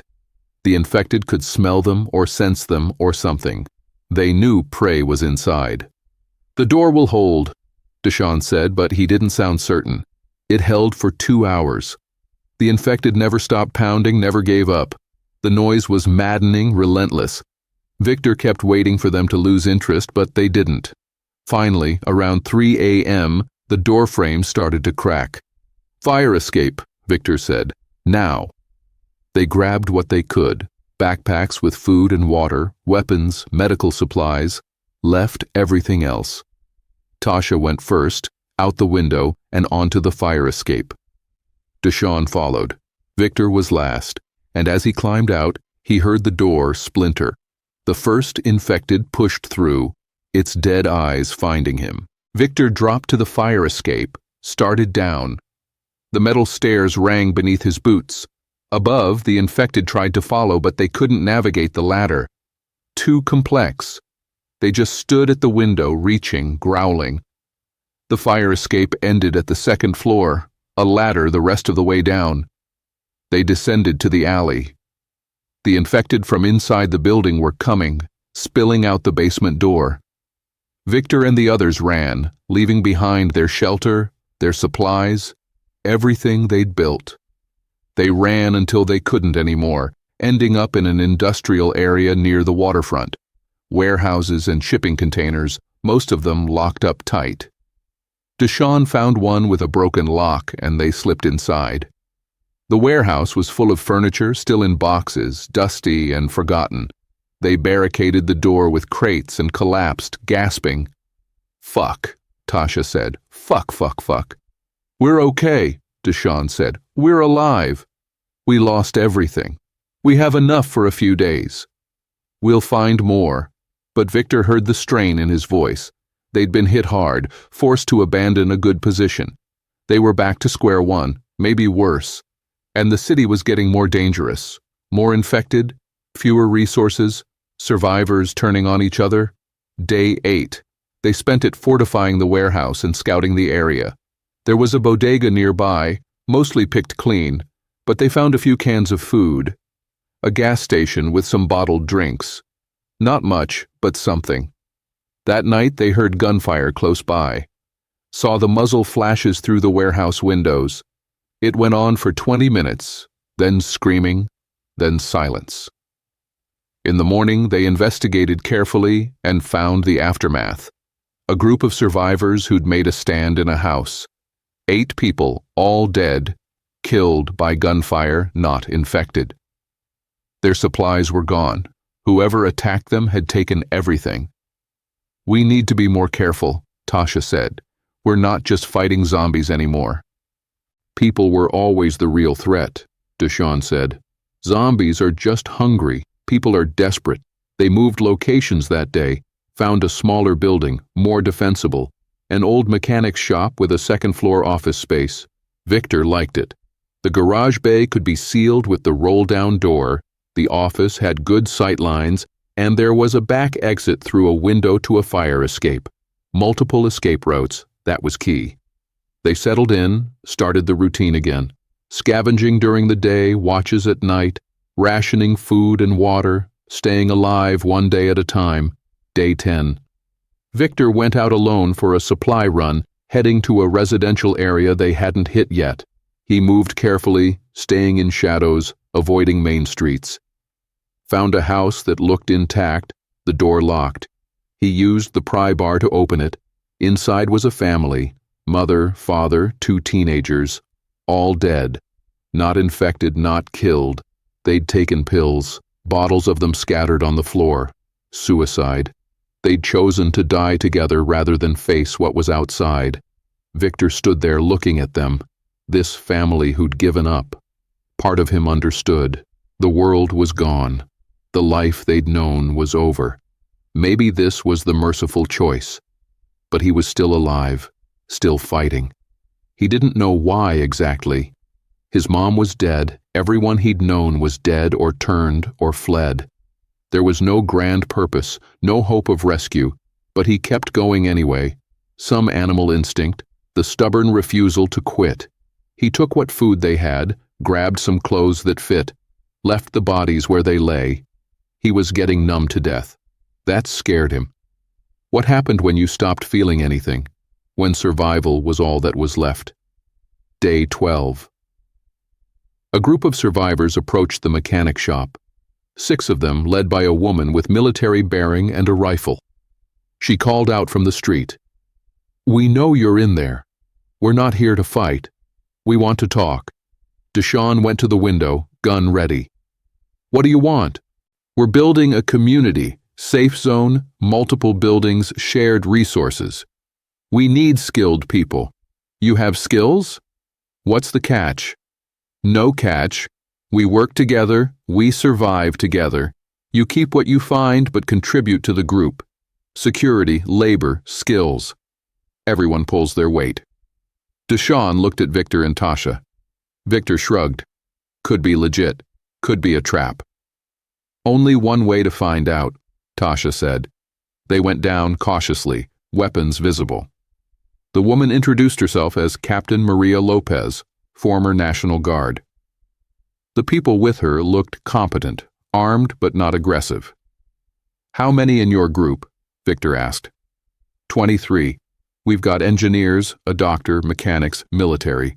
We're holding 3 buildings on Randall Avenue, fortified, organized. We've got food for a month, water supply, power from generators. It's working. Sounds too good to be true. It's not perfect. People die. We've lost 5 already, but it's better than being out here alone. She looked at them. You 3 look like you've been through it. How long you going to last on your own? Honest question. Victor didn't know the answer. Maybe another week, maybe a month. But she was right. Eventually their luck would run out. They'd get cornered, run out of supplies, make a mistake. Alone, they were vulnerable. We'll come see it, Deshawn said, but we keep our weapons. Fair enough. They followed the group through the streets, moving in formation, watching for infected. The community was 2 miles north, in a cluster of apartment buildings that had been fortified with barricades and defensive positions. People moved on the rooftops, keeping watch. Others worked below, reinforcing walls, organizing supplies. Inside, it was organized chaos. People cooking, cleaning weapons, tending to wounds. Kids playing in a courtyard under guard. It looked almost normal, like society trying to rebuild from the ashes. Captain Lopez showed them around. We've got rules. Everyone works. Everyone contributes. We don't tolerate theft, violence, or hoarding. You break the rules, you're out. What about infected? Any breaches? 3 so far. We handled them. We've got rotating guards, alarm systems, escape plans. It's not perfect, but it's surviving. Victor looked at Deshawn and Tasha. He could see the same hunger in their eyes, the desire for something more than just survival, for community, for purpose. We're in, Victor said. What do you need us to do? They were assigned to a building, a small apartment they'd share. It was cramped but clean, with actual beds and running water from a purification system. Luxury compared to the warehouse. They were put on rotation, guard duty, supply runs, maintenance work. Victor's sanitation experience was valuable for managing waste disposal, keeping the community clean. Tasha's athleticism made her good for scouting. Deshawn's security background put him on guard rotation. It felt good to have a routine again, to be part of something larger. The first week in the community was almost peaceful. Victor worked, ate communal meals, slept in an actual bed. He tried not to think about his mom, about Miguel, about all the people who should have been here but weren't. But problems started on day 17. Food was running lower than expected. The community had grown, more survivors showing up, begging for shelter. Captain Lopez let them in, couldn't turn away desperate people. But more mouths meant less food per person. We need a major supply run, Lopez announced at a community meeting. Multiple teams, hit the stores on the edge of the quarantine zone. There's supplies there nobody's touched yet. Edge of the zone means military presence, someone said. They shoot on sight. They're not there to stop survivors. They're there to stop infected from getting out. We stay low, move fast, we'll be fine. Victor volunteered. So did Deshawn and Tasha. They weren't going to sit back while others took the risk. They'd survived this long by being careful and capable. They'd be assets. Day 18. 6 teams, 4 people each, headed out at dawn. Victor's team included a young woman named Sarah, who knew the area, a former EMT named Carlos, who had medical skills, and Tasha. They moved through streets Victor used to know like the back of his hand, now transformed into something alien. The quarantine zone edge was marked by concrete barriers and military vehicles, mostly abandoned. They slipped through, found a shopping center that was still locked up tight. Broke in through a service entrance. The place was a gold mine. Food, medicine, supplies, all untouched. They loaded up, working quickly, watching the entrances. Victor felt something like joy. This would feed the community for months. They'd made it. Then they heard engines, trucks, multiple vehicles approaching fast. The team scattered, hiding in the store. Victor peered through a window and saw military vehicles pulling up, soldiers jumping out. Not National Guard, something else. Private contractors maybe, or federal response. They were securing the area, setting up a perimeter. "We're trapped," Sarah whispered. "There's a back exit," Carlos said. "Loading dock." They moved through the store, keeping low. Behind them, they heard soldiers entering, sweeping the building. Shouts of, "Clear!" and "Moving on!" They reached the loading dock. The door was locked from outside. Deshawn was already there with two others from another team, working to pry it open. Gunfire erupted inside the store. One of the teams had been spotted. The door finally gave. They spilled out into an alley, running. Behind them, soldiers shouted. A shot cracked past Victor's head. They kept running, dropping supplies, dropping everything except what they could carry. They made it back to the community that night, exhausted, traumatized. 3 teams had returned. 3 hadn't. 12 people lost, their supplies gone. The military now aware of survivor activity in the area. Captain Lopez called another meeting. "We can't stay here. They'll find us, and when they do, they'll either relocate us or worse. We need to move, find somewhere outside their patrol range." "Where?" someone asked. "Everything's either quarantined or overrun." "North. Upstate. Rural areas might be clearer. We gather supplies, we move as a group, we find somewhere we can actually survive long-term." The community spent 3 days preparing. They loaded vehicles with everything they could carry. Victor worked alongside people he'd barely spoken to, all of them united in this desperate plan. They were going to try to escape, try to find somewhere the infection hadn't reached. Day 22. They left at dawn, a convoy of vehicles moving through empty streets. Victor rode in a truck with Deshawn and Tasha, watching the Bronx disappear behind them, his home, his whole life. He'd never see it again. The convoy made it 10 miles before they hit the roadblock. Military, real military this time, with tanks and armed soldiers. A bullhorn crackled. "Turn around. The quarantine zone is sealed. No one leaves." Captain Lopez got out, tried to negotiate. The soldiers aimed weapons. She got back in, and the convoy had to reverse, find another route. They tried 3 different roads. Same result every time. No one was getting out. They returned to the community, or tried to. The buildings had been breached. Infected had gotten in somehow, or maybe survivors turned inside. Bodies lay in the courtyard. The few people who'd stayed behind were dead or gone. The community was destroyed.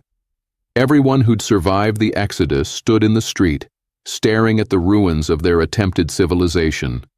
Some people broke down, crying. Others just looked numb. "We scatter," Lopez said quietly. "Small groups.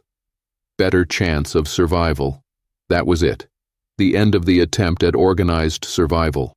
They divided what supplies remained, and people went their separate ways. Victor ended up back with Deshawn and Tasha, just the 3 of them again, heading back toward their old neighborhood. Day 25. They found shelter in an abandoned fire station. The building was intact, the garage bay still functional. They settled in, exhausted, demoralized. Victor felt hollow. The community had given him hope, purpose. Now it was gone. Back to just surviving, just existing. They fell into the old routine, scavenging, watching, sleeping in shifts. Food was getting harder to find. The easy pickings were gone, everything looted.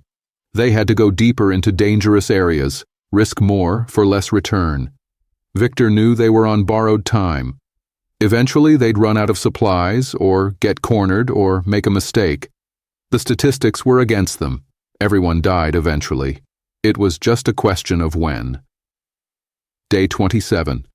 Deshawn got sick. Started with a fever, then coughing. Not the infection, no bite, no scratch, no exposure. Just regular sick from exhaustion and stress and bad conditions. But without proper medicine, without rest, it got worse. Pneumonia maybe, or just his body giving up. They tried everything. The antibiotics from their stash, keeping him hydrated, letting him rest. But he kept getting worse. His breathing got raspy, labored. His skin took on a gray pallor. "You two need to go," he said on day 29. His voice was barely a whisper. "Don't waste supplies on me." "Shut up," Tasha said. "We're not leaving you. I'm dying anyway. Take what you can and go. Live." Victor and Tasha looked at each other. They both knew he was right. But leaving him felt like admitting defeat, like accepting the world had won. Deshawn died that night quietly, in his sleep. Victor and Tasha wrapped him in a blanket and carried him to the roof, left him there in the sun. They couldn't bury him, couldn't burn him, just had to leave him and move on. Tasha cried. Victor didn't. He'd cried himself out days ago. Now there was just numbness, the mechanical routine of surviving. Day 30. Just Victor and Tasha now, working through the motions. They barely talked. What was there to say? They scavenged what they could, found less and less. The city was picked clean. Everyone else was dead or turned or had left. They were ghosts, haunting the ruins of civilization. Day 32. Tasha was on watch when the bandits came. Victor woke to gunfire, Tasha screaming. He grabbed his weapons, rushed downstairs. Tasha was down, bleeding from her shoulder. 4 men with guns stood over her. Victor charged without thinking. Swung his club, caught one across the face. The man went down. The others turned, raised their guns. Victor kept moving fast, close quarters where they couldn't get a clean shot. Desperation gave him speed. He hit another, felt ribs crack. The third got a shot off, burned past Victor's ear. Victor drove the spike end of his club into the man's gut, wrenched it free. The fourth ran. Victor let him go. He dropped to Tasha's side. "How bad?" "Bad," she gasped. Blood pumped from the shoulder wound. Too much blood. "Arterial." Victor pressed his hands to the wound, trying to stop the bleeding, but it kept coming, kept flowing. Tasha's face went white. Her eyes started to glaze. "Vic," she whispered, "don't do this alone. Find people. Find—" She stopped. Her eyes went still. Victor kept pressure on the wound for another minute, then 2, then gave up. She was gone. Victor sat there on the floor next to her body, covered in blood, surrounded by dead bandits. He'd won, survived, and he was completely alone. He left the fire station that morning, took his backpack, his weapons, what little food was left, walked out into a city that was more corpse than living thing. He didn't have a destination, didn't have a plan. Just walked because staying still meant thinking, and thinking was too painful. The Bronx stretched around him, familiar and alien at once. He passed places he'd known his whole life. The bodega where he'd bought his first Lucy cigarette at 15. The park where he'd played basketball. The church his mom had dragged him to every Sunday when he was a kid. All of it empty now, haunted. He thought about his mom, wondered if she'd been scared when it happened, if she'd understood what was going on, or if the dementia had kept her confused until the end, maybe even a mercy. He hoped she hadn't suffered, hoped she'd thought about him, about Sunday dinners, about their life together. Day 33. Victor's food ran out. He ate the last energy bar, drank the last bottle of water. He tried to find more, but there was nothing left. The city was a carcass, stripped to the bone. He was so tired, so fucking tired of running, fighting, surviving. For what? Everyone was dead. The world was gone. There was no coming back from this. He found himself on Webster Avenue, near where his route used to start. The garbage truck was still there, right where Miguel had parked it. Victor walked over, touched the hood. The metal was cold. He looked in through the window and saw blood on the seat, dried to black. Miguel's blood. The sun was setting, painting the sky orange and purple. Beautiful, like the world was pretending everything was fine. Victor kept walking. He didn't know where he was going anymore. Just forward. The elevated train tracks crossed overhead near 183rd Street. The 4 train, the same line he'd ridden 1,000 times. Victor looked up at the structure, the steel and concrete that had stood for decades. A few infected wandered nearby, but not many. They seemed less active as night fell. Victor was so tired. His legs barely held him up. His stomach cramped from hunger. His mouth was dry as sand. He sat down on the curb, under the tracks, and rested his head against a support column. Just for a minute, just to rest. He heard them coming, but couldn't make himself move. Footsteps, shuffling, that wet growl, multiple infected drawn by his presence. Victor looked up and saw them approaching, a dozen, maybe more, coming from different directions. They'd sensed him or smelled him or something. They were converging. He should get up, should run, should fight. But he was so tired. And what was the point? Where would he run to? Who would he survive for? Victor closed his eyes, thought about Sunday dinners, the smell of arroz con pollo cooking, his mom's smile when he walked in the door. "Mijo," she'd say, "my good boy." He thought about sitting on the couch together, watching TV, her hand in his. Simple moments. Ordinary love. That had been everything, and he'd never appreciated it enough. The infected were closer now. He could hear them breathing, that raspy death rattle, could smell them, rot and blood and waste. He kept his eyes closed. It was almost peaceful, sitting here, remembering. He felt hands grab him, felt teeth find his shoulder. The pain was sharp at first, then faded to something distant. Victor didn't fight.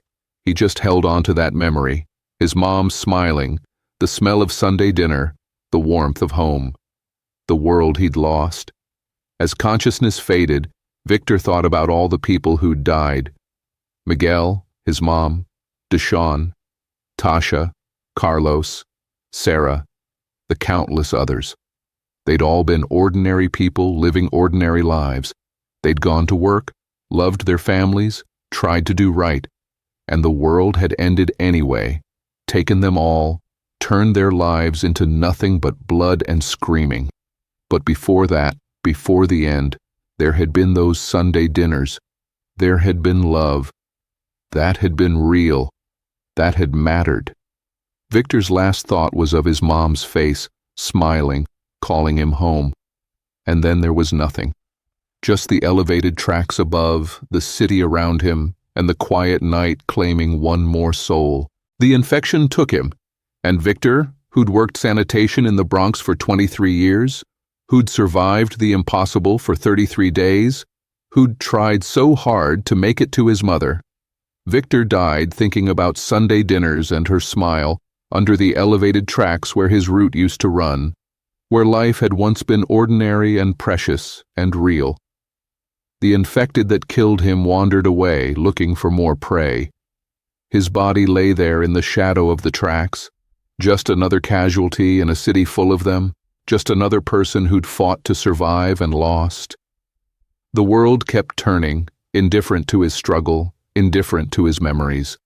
The Bronx, his home, his entire life, had become his grave. And the last fragments of the ordinary world he'd known disappeared with him into the darkness, leaving only infection and silence and the long, terrible night ahead. Now let's move on to the next story. Kevin wiped down the bar top with a damp rag that smelled of bleach and stale beer, the familiar routine automatic after 7 years behind the same scarred oak counter. The afternoon light filtered through the grimy front windows of Sullivan's, casting long shadows across empty stools and worn booth seats that still held the impression of decades of bodies. Outside, Lansdowne Street was quiet in that lull between lunch and happy hour, just the occasional pedestrian hurrying past the faded green awning, collar turned up against the March wind that swept in from the Charles River. He checked his watch. 3:45. In 15 minutes, the first regulars would start trickling in, Tommy from the construction site down the block, usually followed by Rita, who worked at the dry cleaner on Boylston. Wayne would show up around 4:30, already 3 beers deep from whatever dive he'd started at after his shift at the loading dock ended.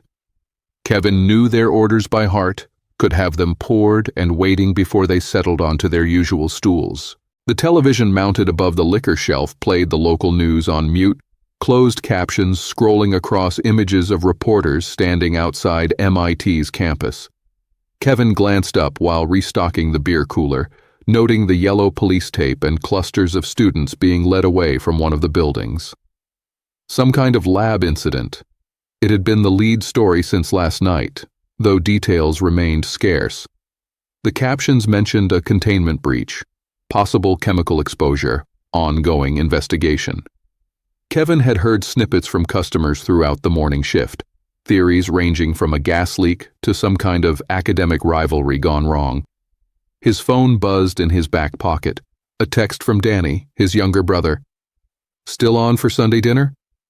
Ma's making her lasagna. Kevin smiled and typed back one-handed while arranging bottles. "Wouldn't miss it. Tell her I'll bring the wine.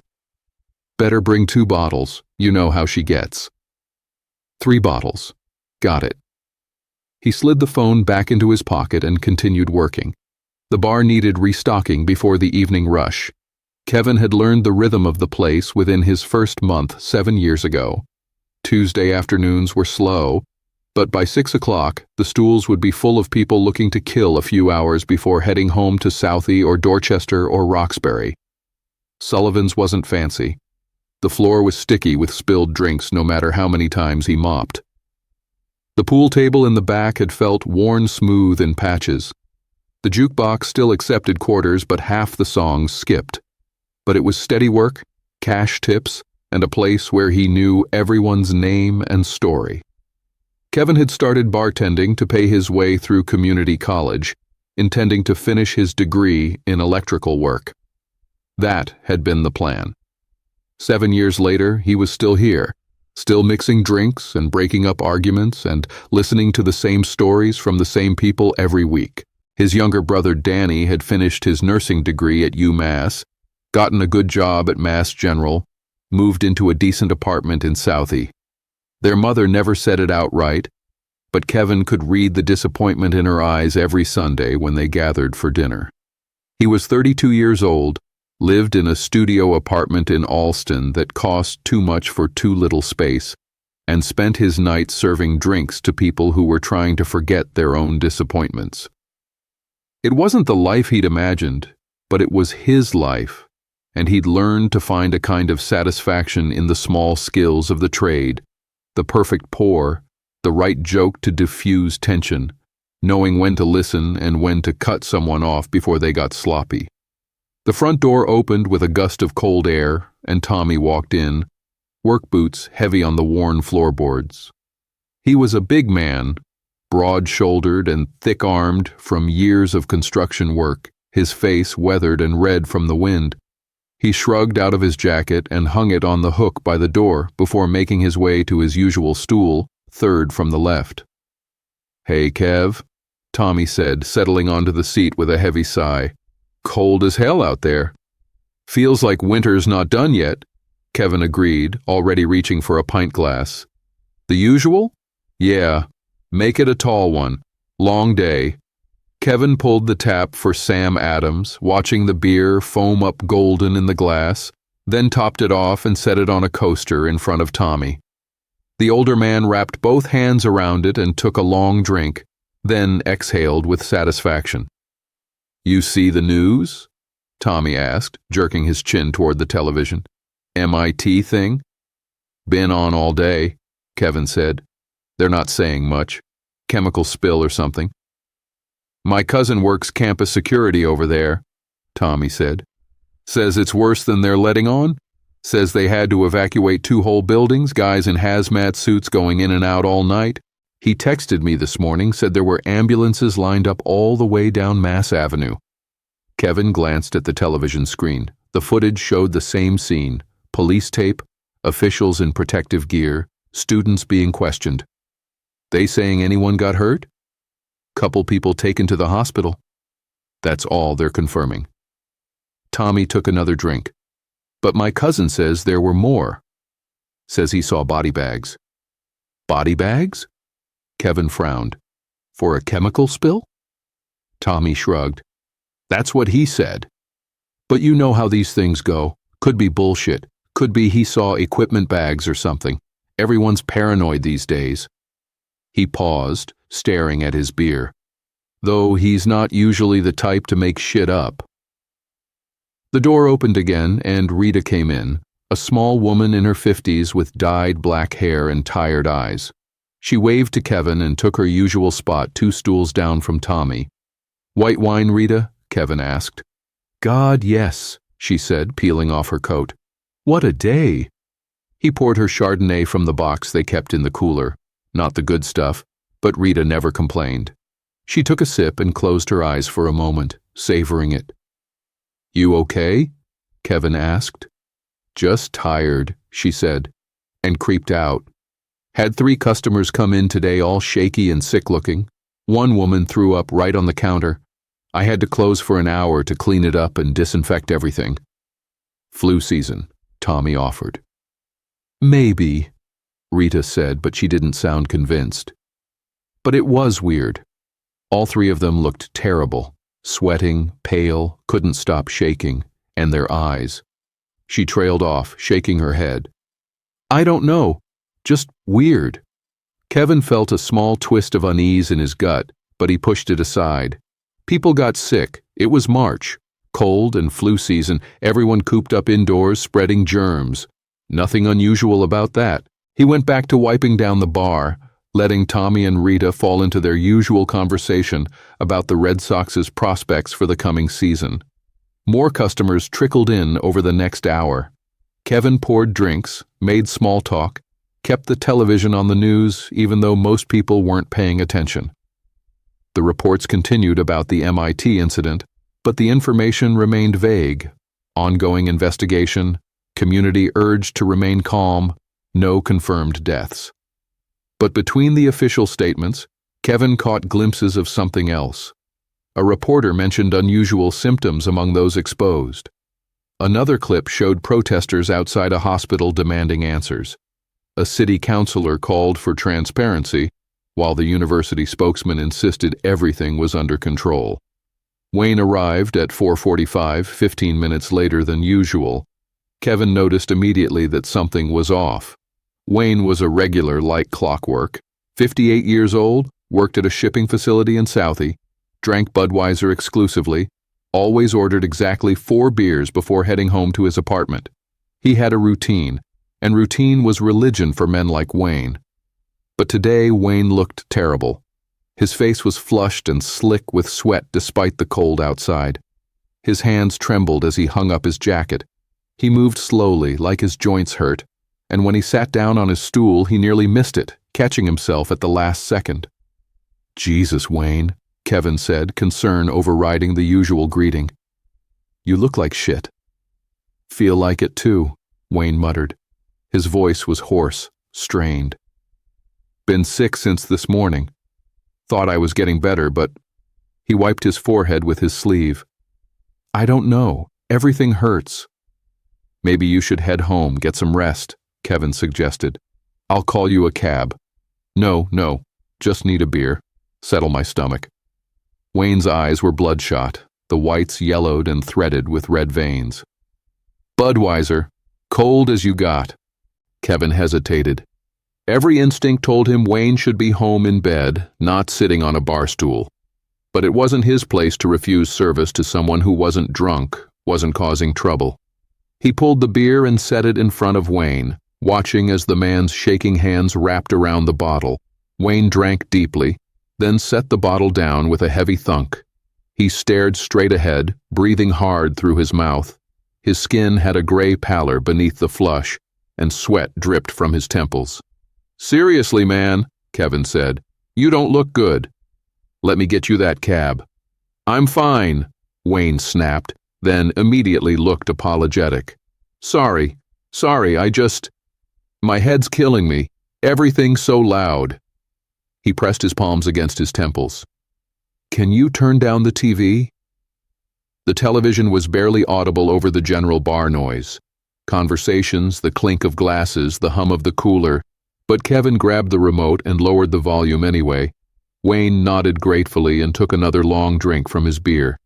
Kevin moved down the bar to serve other customers, but he kept glancing back at Wayne. The man wasn't getting better. If anything, he looked worse. The trembling had spread to his whole body now, small shudders running through his frame. He'd hunched forward on his stool, shoulders drawn up tight, arms wrapped around his midsection. By 5:30, Sullivan's was filling up with the usual evening crowd. The noise level rose, laughter, arguments about sports, the crack of pool balls in the back. Kevin moved efficiently behind the bar, pouring drafts and mixing simple cocktails, falling into the familiar rhythm of his work. He had good hands for bartending, steady and quick. He could pour 4 beers simultaneously without spilling a drop, could free pour a shot to exactly 1.5 ounces, could slide a full pint down the bar to land perfectly in front of a customer. These were small skills, nothing to brag about, but they were his skills, earned through thousands of repetitions. Danny called around 6. Kevin stepped into the back hallway, pressing the phone to his ear to hear over the bar noise. "Hey," Danny said. "You watching the news?" "Yeah, got it on in the bar. The MIT thing." "It's more than that." Danny's voice was tight with tension. "We're getting slammed at the hospital. 20 people admitted in the last 4 hours, all with the same symptoms. High fever, convulsions, extreme aggression. 3 of them had to be restrained. Kevin, they're saying it might be connected to whatever happened at MIT. Kevin felt his stomach tighten. "What do you mean, connected?" "I don't know the details.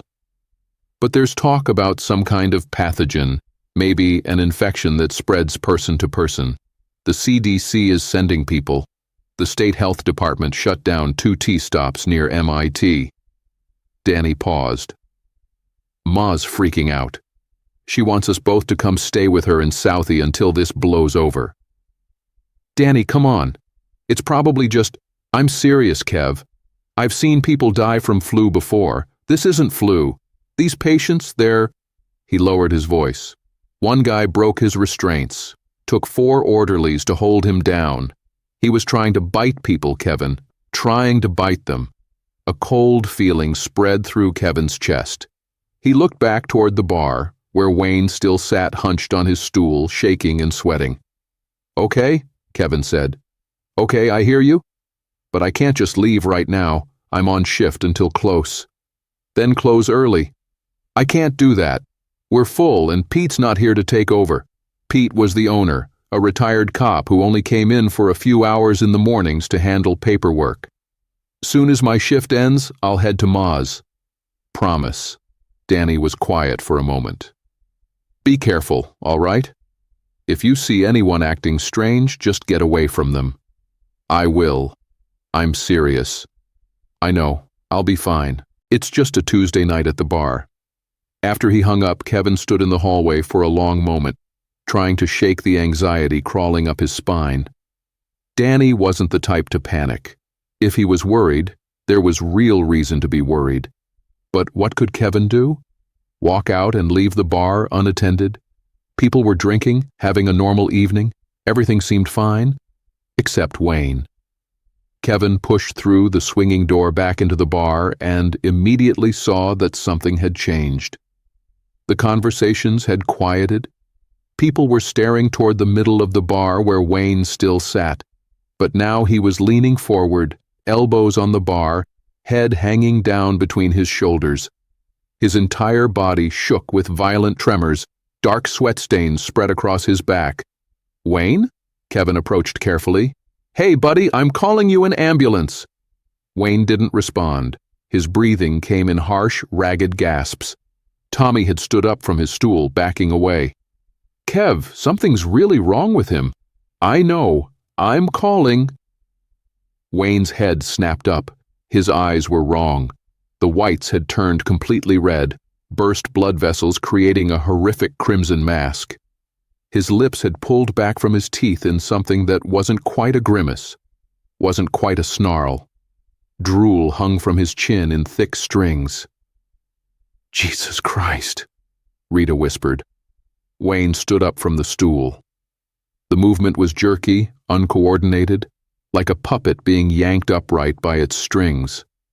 He swayed for a moment, then his head turned with awful slowness toward the other customers at the bar.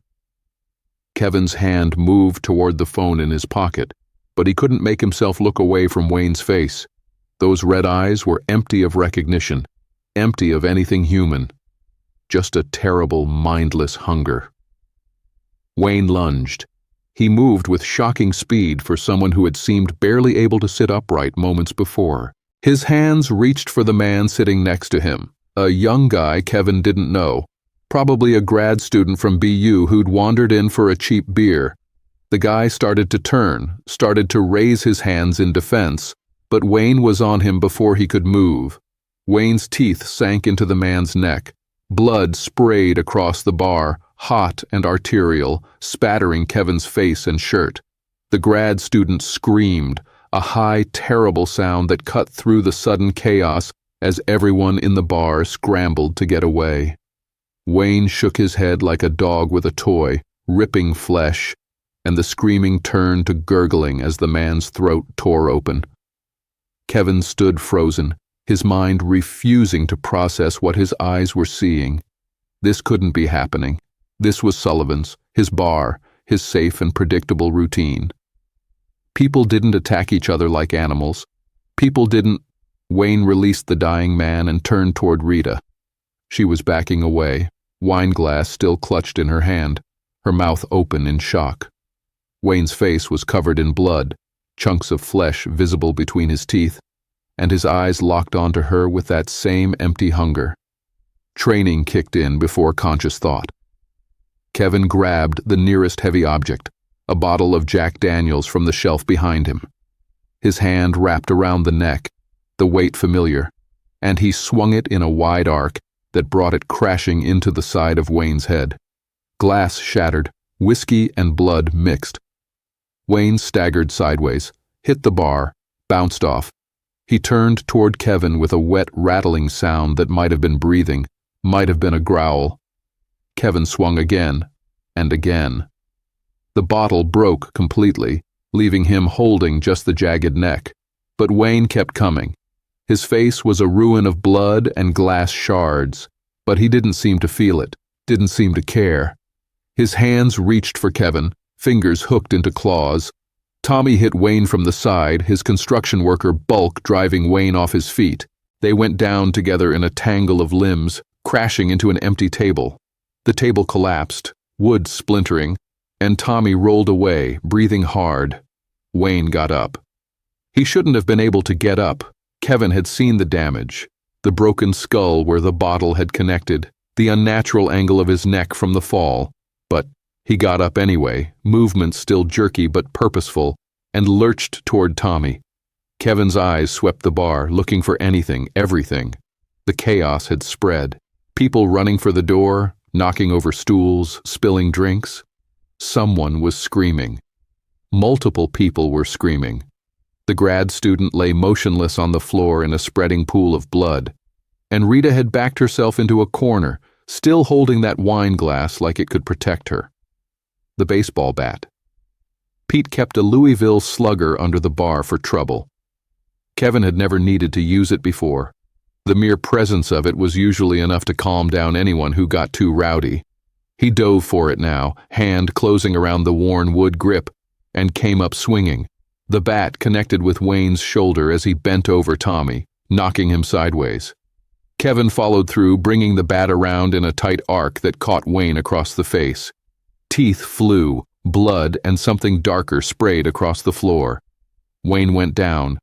Kevin stood over him, chest heaving, bat raised for another swing. Blood dripped from his hands, his face, his clothes. The bar had gone quiet except for the sobbing and the sound of his own ragged breathing. Wayne twitched. His legs spasmed, heels drumming against the floor. Then he went still. "Oh, God," Tommy gasped, pulling himself up using a bar stool. Oh, God, what the fuck?" "Everyone out," Kevin said. His voice sounded strange, distant. "Everyone out of the bar. Now." People didn't need to be told twice. They scrambled for the exit, a panicked crush of bodies pushing through the door onto Lansdowne Street. Kevin helped Rita to her feet. She was shaking so badly she could barely stand, and guided her toward the door. "The boy," she whispered. "The boy at the bar." "He's gone," Kevin said. He didn't look back at the body. Couldn't look back. If he looked, if he really processed what he'd just seen, he would fall apart. Tommy lingered, staring at Wayne's corpse. "We should call the police. An ambulance. Something." Kevin pulled out his phone. His hands were shaking so badly it took 3 tries to unlock it. He dialed 911. Nothing. He tried again. The call wouldn't connect, just a rapid, busy signal. "Lines are jammed," he said. "Everyone's calling about—" He gestured vaguely at Wayne's body. "About this." "About what?" Tommy's voice rose. "What the fuck was that, Kev? Wayne he just... "I don't know." Kevin moved behind the bar, grabbed a bottle of vodka, and took a long pull straight from it. The alcohol burned, but it cut through the shock, gave him something solid to focus on. He wiped his mouth and looked at Tommy. The news. The MIT thing. Danny said people at the hospital were acting violent, trying to bite the staff. "You think Wayne caught something from MIT?" Tommy's face had gone pale. "Some kind of disease that makes you—" "I don't know," Kevin said again. "But we need to get out of here. If it's spreading, if there are more people like Wayne out there—" A sound from outside stopped him, screaming. Not one voice, but multiple, rising and falling in waves. Then other sounds, crashing, car alarms, something that might have been gunshots. Kevin moved to the front window and looked out onto Lansdowne Street. What he saw made his blood go cold. Chaos. Pure, unfiltered chaos. People were running in every direction, some toward Kenmore Square, others toward the Fenway. A car had crashed into a lamppost, its horn blaring continuously. 2 figures wrestled on the sidewalk. No, not wrestling. One was on top of the other, bent over like it was kissing. But Kevin could see the blood, could see the violent jerking motion as the person on top tore at the person below. More of them. Further down the street, he could see more of those shambling figures, moving with that same jerky, uncoordinated gait Wayne had shown. They grabbed at fleeing people, pulled them down, and... Kevin turned away from the window. He couldn't watch. His mind kept trying to reject what his eyes were reporting, kept insisting this had to be some kind of mass hallucination, a bad dream, anything but reality. "We need to go," he said. "Now." Tommy nodded, his face slack with shock. They moved toward the back exit, Kevin still gripping the bat. He paused at the door to the hallway, looking back one last time at Sullivan's. 7 years of his life spent in this room, behind that bar, serving drinks and listening to stories and pretending he was content with the way things had turned out. The grad student's body lay in a puddle of blood. Wayne was sprawled nearby, his ruined face turned toward the ceiling. The television still played, the news anchors' mouths moving silently, reporting on something they probably didn't understand yet, something that was already spiraling out of control. Kevin turned off the lights and locked the door behind him. The alley behind Sullivan's was narrow and dark, crowded with dumpsters and recycling bins. Kevin and Tommy stood there for a moment, trying to orient themselves. The sounds from Lansdowne Street were getting worse. More screaming, more car alarms, something that sounded like a building alarm going off. "I need to get home," Tommy said. "My wife, my kids." "Where do you live?" "Dorchester." "Savin Hill." Kevin tried to think. Dorchester was south, maybe 4 or 5 miles. Normally you could take the T, but the T was probably a nightmare right now. Walking through the city with what was happening. "My brother's in Southie," Kevin said. "Mass General. He's a nurse. If anywhere's safe, it's the hospital." "That's where all the sick people are going," Tommy pointed out. "Yeah, but they'll have security, police, maybe even military if this is as bad as it seems." Kevin pulled out his phone again. Still no signal for calls, but he tried texting Danny. "Headed to you. Stay safe." The message showed as sent, but he had no idea if it would get through. They started moving, staying to the alleys and back streets, avoiding the main roads where the chaos seemed concentrated. Kevin led the way. He knew this neighborhood, had walked these streets thousands of times over the years. Every shortcut, every alley, every path between buildings was mapped in his head. They crossed Brookline Avenue, running between stopped cars whose drivers had simply abandoned them. A woman stood beside a Mercedes, screaming into her phone. A man lay on the ground near a bus stop, not moving, blood pooling around his head. Kevin forced himself to keep moving, forced himself not to look too closely at anything. Behind them, something crashed, glass shattering, metal screeching. Kevin glanced back and saw a mob of those shambling figures emerging from a side street, at least a dozen of them, moving with collective hunger toward anything that moved. "Run!" Kevin said. They ran. Kevin's lungs burned. His legs pumped, the bat clutched in one hand, the other hand gripping his phone. Streetlights flickered on as dusk settled over the city, casting everything in pools of yellow and shadow. They cut through the Fenway Victory Gardens, vaulting over the low fence, feet pounding on the brick paths between the raised beds where people grew tomatoes and lettuce in the summer. Something grabbed Tommy's ankle as they climbed out the other side. One of those things, a woman in a business suit, her face gray and slack, her mouth open in a silent moan. Tommy kicked, his boot connecting with her face, and she fell back but kept coming, crawling now, hands reaching. Kevin swung the bat, felt it connect with solid resistance, and the woman went down. They didn't wait to see if she would get back up. Boylston Street was pandemonium. Hundreds of people, maybe thousands, all trying to flee at once. Cars gridlocked in every direction. Kevin saw a city bus tipped on its side, smoke pouring from the engine. Bodies lay in the street, some still moving, some not. Those things moved through the crowd like sharks, pulling down anyone too slow to escape. "This way," Kevin shouted, pulling Tommy toward an alley. They squeezed between two buildings, emerged onto a smaller side street, kept running. His phone buzzed. Kevin risked a glance at the screen while they moved. A text from Danny, finally getting through. "Don't come here. Hospital overrun. Going to Ma's. Meet us there." Southie. His mother's house in South Boston, the same triple-decker she'd lived in for 30 years, where Kevin and Danny had grown up. It was maybe 3 miles from where they were now, across the Fort Point Channel, through downtown. Tommy had stopped, hands on his knees, gasping for breath. "I can't," he wheezed. "Can't keep running." "Need to find somewhere to hide, wait this out." "We can't stop," Kevin said. "We're too exposed here.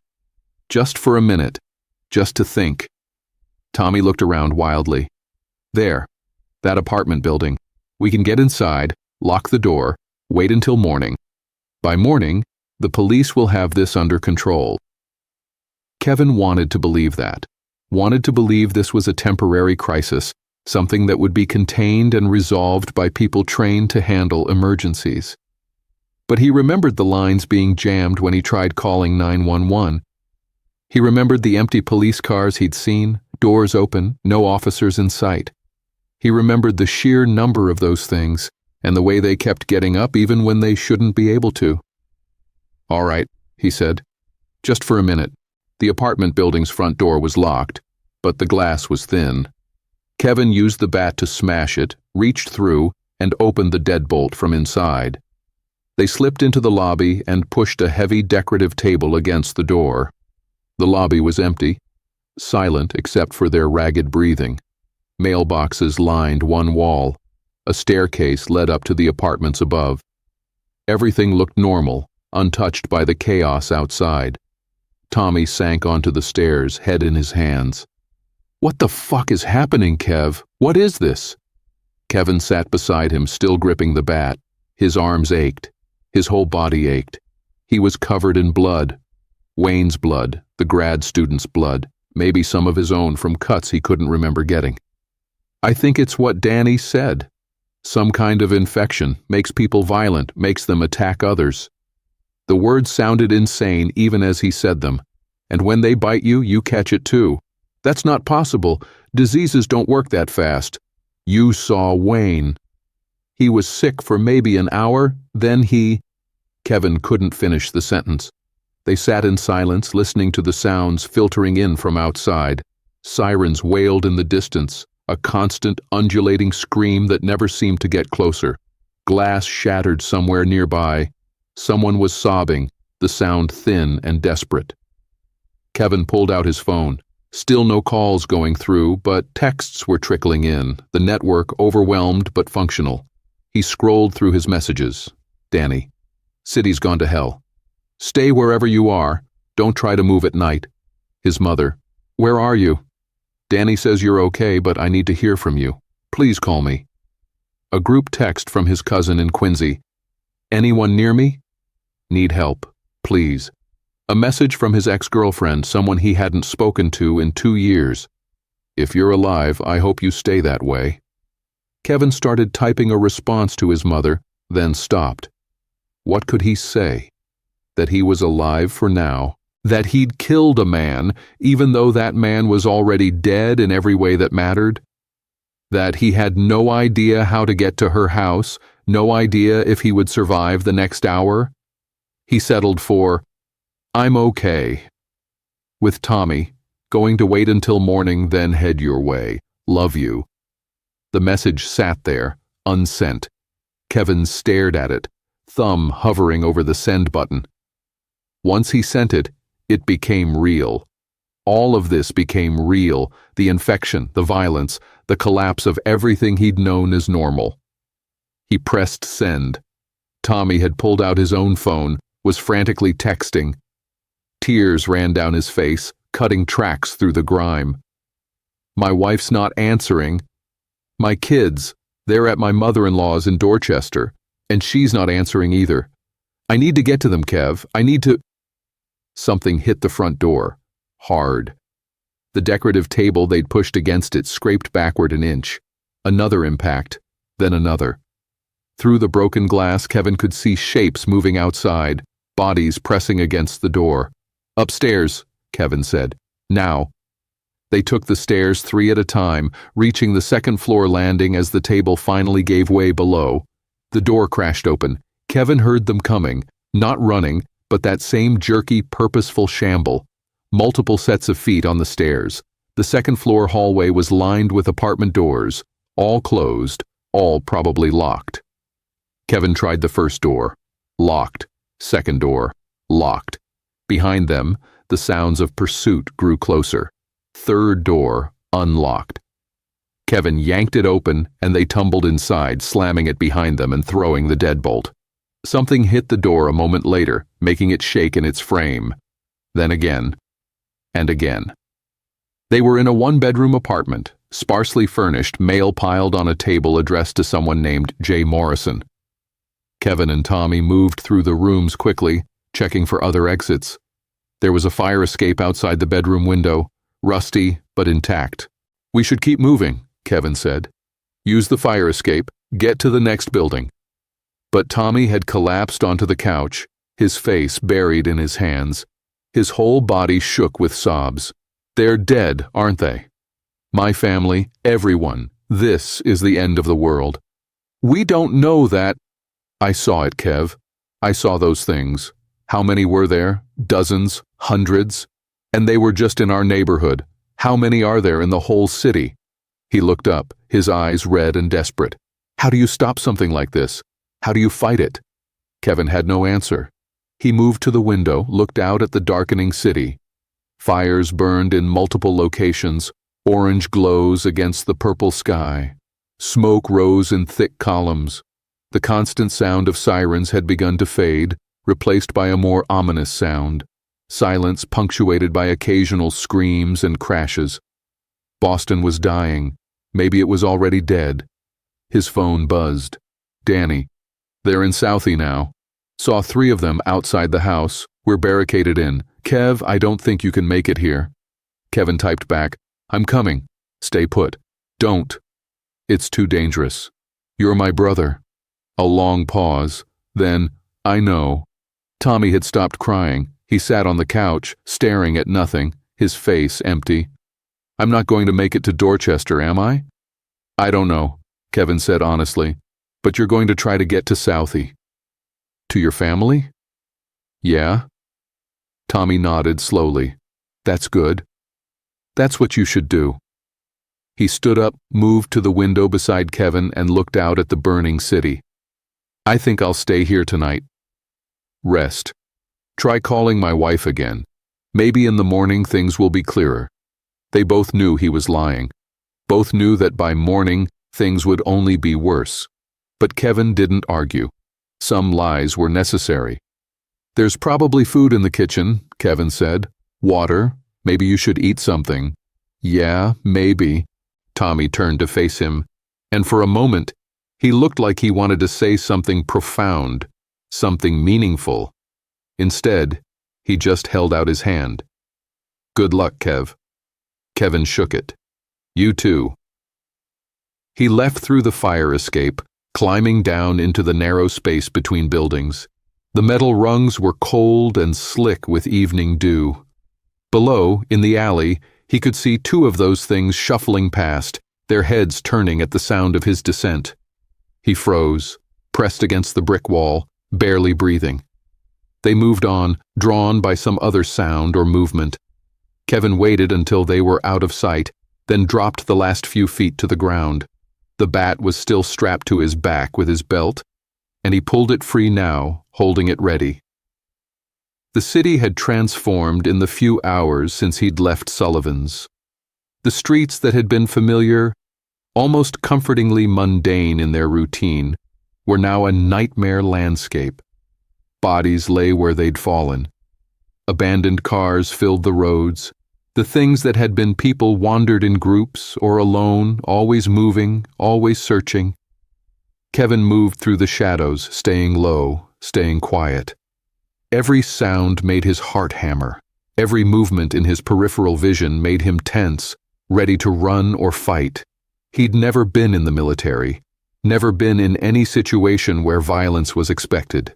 The closest he'd come to a real fight was breaking up drunken arguments at the bar, and those had always ended with words and threats, not bloodshed.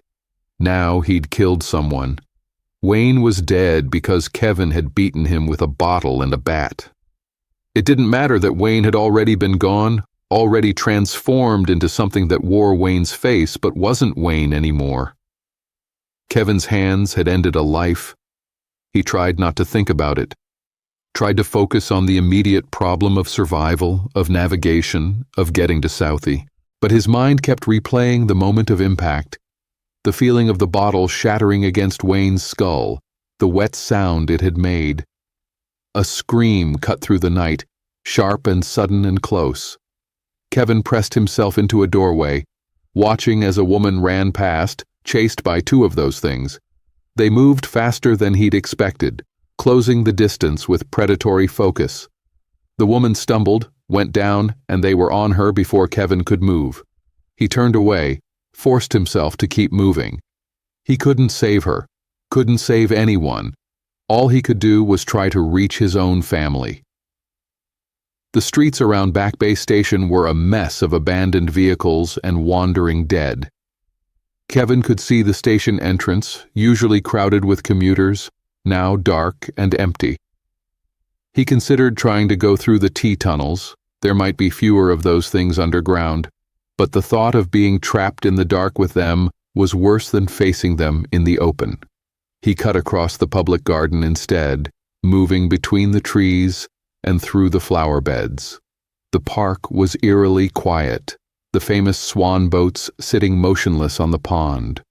A few of those things wandered near the Arlington Street entrance, but they seemed aimless, responsive only to sound and movement. Kevin crept past them, each step carefully placed, his breathing shallow and controlled. The bat felt slippery in his sweaty grip. His whole body was tense, coiled, ready to explode into action at the first sign of detection. He made it to Charles Street without being noticed. Across the street, the base of Beacon Hill rose, the narrow colonial streets winding upward toward the State House. Kevin knew those streets well enough.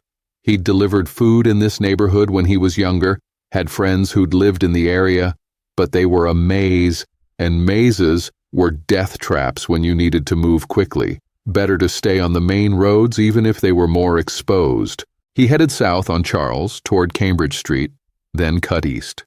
Every block brought new horrors. A man hanging from a third-story window, either dead or too terrified to drop. A child's bicycle lying in the middle of the street, the training wheels still spinning slowly. A police car with its doors open and blood smeared across the hood. Near Mass General Hospital, the situation was worse. The streets were choked with abandoned ambulances and cars. Bodies lay everywhere, patients, staff, people who had come seeking help and found only death. Hundreds of those things crowded around the hospital entrances, drawn by something inside. Kevin could hear screaming from the upper floors, could see faces pressed against windows. Danny was supposed to have left the hospital, was supposed to be at their mother's house by now. Kevin sent another text. At the hospital. Where are you? No response. The network was getting worse, not better. He stared at his phone, willing a reply to come through, but the screen stayed blank. He'd have to keep going. Cross the Fort Point Channel, make it into South Boston, find his mother's house. It was maybe another mile, maybe less. A distance he could have walked in 20 minutes yesterday. Tonight it might as well have been 100 miles. Kevin worked his way around the hospital, avoiding the main concentrations of infected. That's what he'd started thinking of them as, the infected. Not people, not corpses, not zombies like in the movies. Just infected. Sick people who had become something else. He reached Cambridge Street and started heading toward the Channel. The Longfellow Bridge would be the most direct route, but bridges were choke points, and choke points meant crowds. Better to try the Northern Avenue Bridge, or even swim if he had to. A sound behind him made Kevin spin around, bat raised. A man stood there, but not one of the infected. This man was alive, alert, holding a tire iron in both hands. His eyes were wild, his clothes torn and bloody. "You bit?" the man demanded. "No," Kevin said. "You?" "No." The man lowered the tire iron slightly. "You alone?" "Yeah." "Smart? Groups just mean more people to turn on you." The man laughed, a sharp, unhinged sound.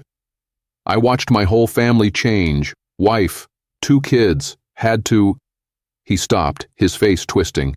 Had to put them down, like dogs. Kevin didn't know what to say. "I'm sorry." "Don't be sorry. Just stay alive." The man gestured toward the Channel. "Where you headed?" "Southie. My family's there." "Good luck with that. I just came from there. It's bad. Real bad." The man started walking away, then paused. "Watch the bridges. They're packed with those things. And the living ones are just as dangerous. Saw a group killing people for food, for water, for whatever they wanted. World's over, man. Law's over. It's just survival now." He disappeared into the darkness, and Kevin was alone again.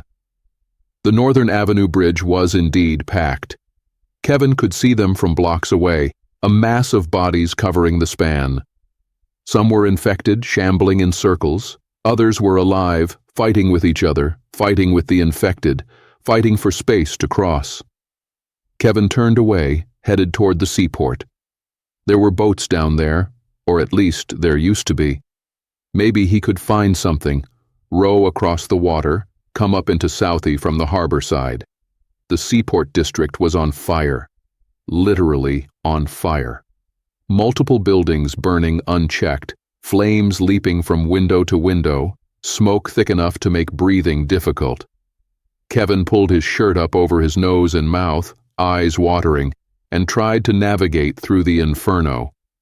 He found a marina, or what was left of one. Most of the boats had been taken or destroyed. Bodies floated in the water between the docks, but there at the far end, a small motorboat still tied to its mooring. Kevin ran toward it, footsteps loud on the wooden dock. The boat's motor was gone, torn away by someone who'd had the same idea. But there were oars in the bottom, and that was enough. Kevin untied the mooring line, pushed the boat away from the dock, and jumped in. He landed hard, the boat rocking wildly, but he caught himself and grabbed the oars. Rowing was harder than it looked. Kevin's muscles, used to pouring drinks and lifting cases of beer, burned with each stroke. The boat moved sluggishly, fighting the current. Behind him, on the shore, more of those things had noticed him, were stumbling toward the water's edge. He rowed harder, ignoring the pain, focusing on the far shore. Southie, his mother's house, Danny, safety, or at least the illusion of it. The channel was dark and cold, reflecting the fires burning across the city.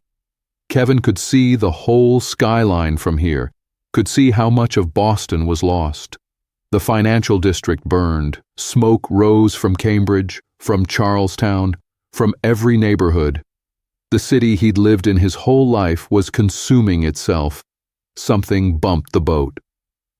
Kevin looked down and saw one of the infected in the water, its hand reaching up to grab the gunnel. Its face was bloated, fish belly white, eyes clouded but still showing that terrible hunger. It pulled, trying to haul itself up. Kevin swung an oar, catching it in the face. The impact drove it back under the water, but it surfaced again a moment later, still reaching. He hit it again and again, until finally it stopped moving and drifted away with the current. More of them in the water now. They were walking off the docks, off the bridges, drawn by the movement of the boat.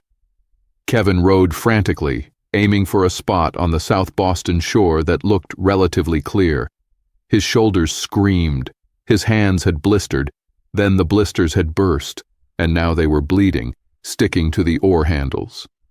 The boat's hull scraped against a concrete embankment.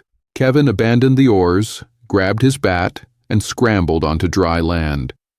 He was in Southie now, just blocks from his mother's house. The streets here looked the same as everywhere else, chaos, blood, bodies. But Kevin knew these streets better than any others. This was his neighborhood, where he'd grown up, where he'd learned to ride a bike and played street hockey and gotten into fights that ended with bruises and apologies. He moved quickly, cutting through alleys he'd known since childhood, past the corner store where he used to buy candy, past the park where he'd had his first kiss, past all the small landmarks of his former life. His mother's house was on G Street, a narrow triple-decker with green shutters and a small front yard. Kevin approached from the back, through the alley, and saw with relief that the windows were intact, the door barricaded. Lights glowed from inside. They still had power. He knocked, 3 quick raps, then 2, then 3 again. A code they'd made up as kids for letting each other into the house after curfew. A curtain moved. Danny's face appeared in the window, pale and exhausted. He saw Kevin and his expression transformed. Relief, joy, disbelief. The door opened a crack, and Kevin slipped inside. Danny grabbed him in a fierce hug. "You made it!" "Jesus Christ, you actually made it." "Told you I would," Kevin managed, though his voice was shaking. Their mother appeared from the kitchen and she was crying, reaching for Kevin, pulling him close. She smelled like she always did, like lavender and pasta sauce and home. Kevin buried his face in her shoulder and finally, for the first time since Wayne had attacked the grad student, let himself cry. They sat in the living room, all the curtains drawn, only a single lamp providing light. Kevin's mother, her name was Teresa, though everyone called her Terry, had made sandwiches from whatever was left in the refrigerator. Kevin ate mechanically, barely tasting the food, while Danny filled him in on what had happened. The hospital had been overrun within hours. Patients had started arriving with the same symptoms Wayne had shown: fever, aggression, convulsions. Then they died. Then they'd gotten back up. The staff had tried to contain it, to treat it like any other infectious disease, but nothing worked. Restraints didn't hold. Sedatives had no effect. And when the infected broke free and started attacking, the whole situation spiraled out of control. Danny had seen a dozen colleagues torn apart before he'd managed to escape. He'd made it to Terry's house, found her already barricaded inside with two of her neighbors, Mrs. Chen from upstairs and her teenage son, and Mr. Walsh from across the street. "The neighborhood's not safe," Danny said. "We've seen them walking past every few hours. Some of them stop, like they know people are inside. They don't leave until they hear a noise somewhere else." "How long can we hold out here?" Kevin asked. "We have food for maybe a week if we ration. Water should be fine as long as the city supply holds, but eventually." Danny didn't finish the sentence. He didn't need to. Mrs. Chen spoke up from the corner where she sat with her son. "We should leave the city. Head north, find somewhere rural, somewhere with fewer people." "The roads are blocked," Danny said. "I saw it on the news before the stations went off the air." Total gridlock. Anyone who tried to drive out of the city is stuck in traffic, and those things are just walking between the cars, pulling people out. "Then we walk," Mrs. Chen insisted. "We can't just sit here and wait to die. We're safer here than out there," Terry said firmly. "We have shelter, we have supplies. Out there, we have nothing." They argued in circles while Kevin sat silent, staring at his hands. The blood had dried, brown and cracked. His blisters had stopped bleeding but throbbed with every movement. He was exhausted beyond words, beyond thought, but his mind wouldn't stop replaying the events of the past hours. Wayne's face, the grad student's scream, Tommy's broken expression, the fires, the bodies, the things that had been people and weren't anymore. "Kevin?" Danny's hand on his shoulder brought him back. "You okay?" "No," Kevin said, "but I'm alive." They took shifts through the night, one person awake and watching while the others tried to rest. Kevin took the first shift, sitting in the dark living room with the bat across his knees, listening to the sounds from outside. Footsteps, moans, breaking glass, screams that cut off abruptly. The city was dying, block by block, street by street. Kevin wondered if anyone was coming to help, if the military had managed to set up safe zones, if there were still functioning areas of government somewhere, coordinating a response, or if this was truly the end, if the infection would keep spreading until there was nothing left but the dead consuming the living. Dawn came slowly, gray light filtering through the curtains. Kevin's eyes burned with fatigue, but he stayed awake, kept watch. When Danny came to relieve him, Kevin went to the kitchen and drank water from the tap. It still worked. That was something. Mrs. Chen's son, his name was Brian, was 16 and had that particular teenage certainty that he knew better than everyone else. He cornered Kevin in the kitchen. "We need weapons," Brian said. "Real weapons, not just a baseball bat. My mom won't listen, but you get it, right? There's a gun store in Dorchester. We could make a run for it, get armed properly." "Dorchester's too far," Kevin said. "Too dangerous." "So we just sit here? Wait until they break in? We're safer here than out there." "That's what they all say right before they die," Brian muttered, but he dropped it. Kevin went upstairs to the bathroom and looked at himself in the mirror. He barely recognized the face staring back. Dried blood matted his hair. Dark circles hollowed his eyes. Stubble covered his jaw. He looked like he'd aged years in a single night. He stripped off his blood-soaked clothes and stood in the shower, letting lukewarm water wash away the evidence of the previous night. The water ran red, then pink, then finally clear, but he still felt dirty, contaminated, marked by what he'd seen and done. When he came back downstairs, the others were gathered around a battery-powered radio, listening to the few stations still broadcasting. Most were just recorded messages on loop, instructions to stay indoors, boil water, wait for help. One station had a live voice, a DJ from a rock station who'd apparently holed up in his studio and was providing updates as he received them. Reports of military presence in some areas, but confirmation is difficult.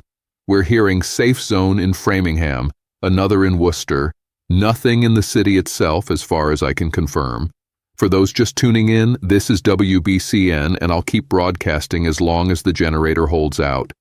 If you're out there, if you're listening, you're not alone. We're all in this together. The DJ's voice was steady, reassuring, and Kevin felt pathetically grateful for it. Just knowing someone else was alive, was trying to help, made the situation feel slightly less hopeless. Framingham's 20 miles, Mr. Walsh said. He was a retired postal worker, a quiet man who'd lived across the street for as long as Kevin could remember. If the safe zone is real, we could walk it in a day. Through 20 miles of infected streets? Danny shook his head. We wouldn't make it halfway. We could try at night. They seem less active when it's dark. Or we could wait a few more days, see if the military comes this way. They debated options while Kevin sat with his mother, holding her hand. She'd been crying earlier, but now she seemed composed, determined. That was Terry. She'd raised 2 boys alone after their father died, had worked 2 jobs to keep food on the table, had never once let them see her break. She wasn't about to start now. You did good getting here, she said quietly. Your brother didn't think you'd make it. Almost didn't. But you did. You're a survivor, Kevin. Always have been. She squeezed his hand. Your father would be proud. Kevin didn't trust himself to respond. His father had died when Kevin was 15, a heart attack at work, sudden and devastating. He'd been an electrician, working on a construction site, and he'd collapsed between one moment and the next. Kevin had always imagined he'd follow in his father's footsteps, learn the trade, make something of himself. Instead, he'd ended up serving drinks and going nowhere. Now, none of it mattered. Career plans, regrets, disappointments, all of it rendered meaningless by the simple fact of survival. The day passed slowly. They rationed food carefully, half a sandwich each for lunch, water from the tap. Mrs. Chen and Danny got into an argument about whether they should try to reach other survivors, maybe pool resources. Brian wanted to fortify the house better, suggested breaking through walls to create escape routes. Mr. Walsh just sat by the window, staring out at the street. Kevin took inventory of what they had. In terms of weapons, his baseball bat, a couple of kitchen knives, a hammer from the toolbox in the basement. Not much. In terms of supplies, enough food for maybe 5 or 6 more days, less if they didn't ration strictly. The water still worked. Electricity still worked, though Danny said that might not last. Power plants needed people to run them, and people were in short supply. As evening approached, Kevin took the watch shift again. He sat by the living room window, the curtain pulled back just enough to see the street. 3 of them out there now, shambling past. One was a woman in a nurse's uniform, probably someone from the hospital. Another was a teenager, couldn't have been more than 14. The third was too damaged to identify, its face mostly gone, but still moving, still searching. Behind him, he heard his mother and Danny talking in the kitchen, their voices low and urgent. Can't stay here indefinitely, Danny was saying. Where else would we go? Terry responded. This is home. Home doesn't mean anything anymore, Ma. We need to think practically. I am thinking practically. Out there is death. In here we at least have a chance. Kevin closed his eyes, exhaustion washing over him. They were all scared, all desperate, all trying to make impossible decisions with no good options. Something crashed outside, loud enough to make everyone freeze. Kevin looked out and saw more of them coming, drawn by the noise. Not 3 now, but more like 20, shambling down the street in a loose group.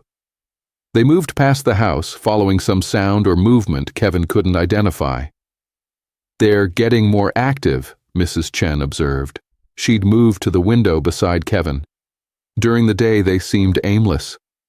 But now they're hunting, Kevin finished. Night fell completely. The streetlights didn't come on. Either the power grid was failing, or someone had shut them off to avoid drawing the infected. Darkness settled over South Boston, broken only by the occasional fire or the beam of a flashlight. Kevin's phone buzzed. A text from Tommy. "Still alive. Found other survivors. Holed up in Roxbury. Hope you made it somewhere safe." Kevin felt a rush of relief. He'd thought Tommy was dead, had convinced himself that staying behind had been a death sentence. He texted back, "Alive. In Southie with family. Stay safe. You too. Maybe when this is over we'll share a beer. Count on it." The radio DJ was still broadcasting, his voice tired but unbroken. "Reports coming in that the infection has spread beyond Massachusetts. Confirmed cases in New York, Connecticut, Rhode Island. Federal government has ordered a complete quarantine of New England. Anyone trying to leave the area will be turned back by military force. But hey, at least we've got each other, right? This is WBCN, and I'm still here, still broadcasting, still hoping." "They're not letting anyone out," Brian said, his voice hollow. "We're trapped. They're trying to contain it," Danny said. "It's the smart move." "Smart for who?" "Not for us." Kevin turned away from the argument. It didn't matter if they were trapped or not. They had nowhere to go anyway. He dozed sitting up, the bat across his lap, jerking awake every time a sound penetrated from outside. His dreams were full of red eyes and blood, and the wet sound of tearing flesh. The second day in the house was harder than the first. Boredom set in, mixed with anxiety, creating a toxic combination.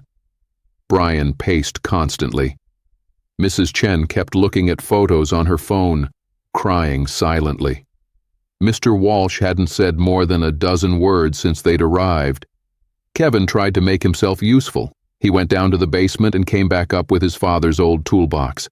Inside, he found what he was looking for: wire, a small hacksaw, duct tape, and various screws and nails. "What are you doing?" Danny asked. "Reinforcing," Kevin said. He went to each window on the first floor and used screws to reinforce the locks. He strung wire across doorways at ankle height, crude tripwires that would at least give them warning if something got in.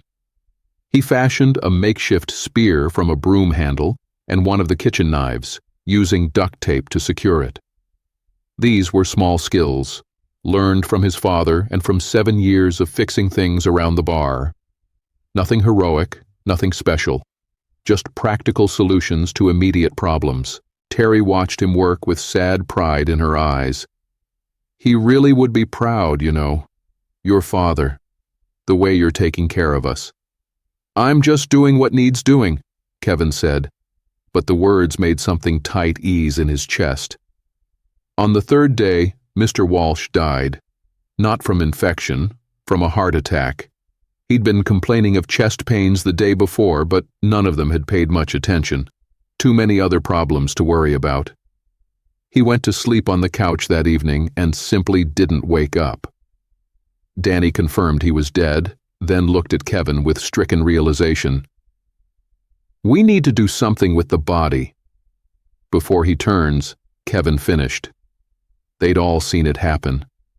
Death followed by reanimation, the timeline varying but always following the same pattern. They had maybe a few hours, maybe less. Kevin made the decision quickly, before he could think too much about it. He and Danny carried Mr. Walsh's body to the backyard and buried him in the garden, digging by flashlight, moving as quickly and quietly as possible. They piled heavy stones on top of the grave, just in case. When they came back inside, covered in dirt and sweat, Kevin saw the way everyone looked at them, with fear, with gratitude, with the knowledge that this could be any of them soon. That night, the power went out. One moment they had light, had the illusion of civilization, and the next, everything was dark. Terry had candles and they lit a few, but the flickering light only made the shadows deeper, more menacing. "This is it," Mrs. Chen said. "The city's dead. The grids failed." "We still have water," Danny pointed out. "For how long?" They sat in the dark and listened to the radio on batteries. The DJ was still there, still broadcasting, but his voice had changed. Less hopeful now, more resigned. "Day 4 of the outbreak, though, honestly, I've lost track of time. Does it matter anymore? The numbers keep going up. The infected count is in the thousands, maybe tens of thousands. Reports of safe zones are unconfirmed. I'm hearing gunfire outside the studio. I'm hearing screams. I'm hearing the end of the world. But I'm still here, still talking. Because what else is there to do?" On the 4th day, they ran out of food, not completely. There were still a few cans in the pantry, some dried pasta, condiments that were useless without anything to put them on. But the perishables were gone, the bread moldy, and their stomachs were starting to hurt from hunger. "We need to scavenge," Kevin said. "Find a store, a house, anywhere with supplies." "Too dangerous," Terry said immediately. "More dangerous than starving?" Kevin looked around at the group. Brian was pale and drawn. Mrs. Chen looked worse. Even Danny, who'd always been solid and healthy, had a gaunt look about his face. "We can't survive on nothing." "Then some of us go," Danny said. "Not everyone. A small group, quick and quiet. Kevin, Danny, and Brian ended up being the volunteers. Terry didn't want any of them to go, but the reality of empty stomachs overrode her fear. They prepared as best they could, backpacks for carrying supplies, weapons, a plan to stay together and retreat at the first sign of serious danger. They left at dawn, when the infected seemed least active. The streets were covered in trash and debris, detritus of a civilization that had collapsed in days. Bodies lay in various states of decay, and Kevin tried not to look at them, tried not to imagine their stories. The corner store 3 blocks away had been looted, the windows smashed, shelves empty. They moved on, checking houses along the way. Some were locked up tight, the residents either dead inside or evacuated. Others had doors hanging open, clear signs of violence within. They found supplies in a house on K Street, a family that had left in a hurry, abandoning most of their pantry. Kevin felt sick looting their home, taking food that belonged to someone else. But hunger and survival had their own morality now. They filled their backpacks with canned goods, dried food, bottled water. Brian found a case of energy drinks in the basement and insisted on bringing it. Danny located a first aid kit that was mostly intact. As they were leaving, Kevin heard it, the sound of someone crying. It came from upstairs, soft and muffled. "We should go," Danny whispered. But Kevin couldn't walk away from that sound. He climbed the stairs quietly, Danny and Brian following despite their obvious reluctance. The crying came from a bedroom. Kevin pushed the door open slowly and found a girl, maybe 8 years old, huddled in a closet. She looked up at them with terrified eyes. "It's okay," Kevin said gently. "We're not going to hurt you." "Where are your parents?" "Gone," the girl whispered. "They left to find food 2 days ago. They said they'd come back. They didn't come back." Kevin looked at Danny, saw his own thoughts reflected in his brother's face. They couldn't leave her here. But bringing her back meant another mouth to feed, another person to protect. "What's your name?" Kevin asked. "Lily." "Okay, Lily. We're going to take you somewhere safe," Can you walk quietly?" She nodded, wiping her eyes. They made it back to Terry's house without incident, though Kevin's heart hammered the entire way. The infected seemed to be congregating more in certain areas now, following patterns Kevin couldn't quite discern. Sound and movement drew them, but there was something else too, some pack behavior that was evolving. Terry took one look at Lily and immediately went into mother mode, finding clean clothes, offering food, providing comfort. The girl ate mechanically, her eyes distant, and Kevin wondered what she'd seen in the 2 days alone. That night, Kevin took his shift at the window and watched the street. More of them now, definitely more. They shambled past in groups of 5 or 10, sometimes more. A few stopped near the house as if sensing the presence of living people inside, but they always moved on eventually. His phone battery was nearly dead. There was no power to charge it. He scrolled through old messages, old photos, remnants of a life that felt 1,000 years ago. Pictures of him and Danny at Red Sox games, a selfie with Tommy at the bar, a video of his mother laughing at Sunday dinner. He saved nothing. When the battery died, these memories would be gone, existing only in his head. But maybe that was better. Maybe holding on to the past would only make the present harder to bear. On the 5th day, they heard gunshots. Not distant pops from across the city, but close, maybe a few blocks away. Sustained fire, an automatic weapon, followed by shouting. Kevin and Danny exchanged looks. Military? Danny wondered. Or survivors with guns, Kevin said. They listened as the shooting continued, then gradually faded. Whoever it was, they'd either succeeded in their objective or been overrun. Kevin hoped for the former but suspected the latter. The radio DJ had stopped broadcasting. The station just played static now, an endless white noise that they finally turned off to save batteries. Without the DJ's voice, the silence felt more oppressive, more final. Brian was getting restless again, arguing with his mother about whether they should leave, should try for one of the rumored safe zones. Mrs. Chen held firm. They would stay put, stay together. But Kevin could see the boy's frustration building, the teenage certainty that action was always better than waiting. On the 6th day, Kevin woke to the sound of breaking glass. He grabbed the bat and ran downstairs. Someone was trying to break in through the back door, the glass pane beside the lock already shattered. Kevin saw a hand reaching through, fumbling for the deadbolt. "Stop!" he shouted. "Get away from the door!" The hand withdrew. A face appeared in the broken window. A man, not infected, but desperate and hungry-looking. "Please," the man said. "We just need food, water, anything. We have kids." Behind him, Kevin could see others. A woman, 2 small children. Living people, survivors like them. Kevin's hand tightened on the bat. He wanted to help them, wanted to share what little they had, but they barely had enough for themselves. "There's nothing here," Kevin lied. "We're just as desperate as you." "You're lying," the man said. "I can see supplies in there. Please, my kids haven't eaten in 2 days." Danny had appeared beside Kevin, and together they stood between the door and the rest of their group. Kevin saw Terry shielding Lily, saw Mrs. Chen holding Brian back. "If we give you food, we'll starve," Danny said. "I'm sorry, but we can't." The man's face hardened. "Then we'll take it." He started reaching through the window again, more aggressively now. Kevin didn't think. He swung the bat, catching the man's arm hard enough to make him cry out and withdraw. "Go away!" Kevin shouted. "I don't want to hurt you, but I will."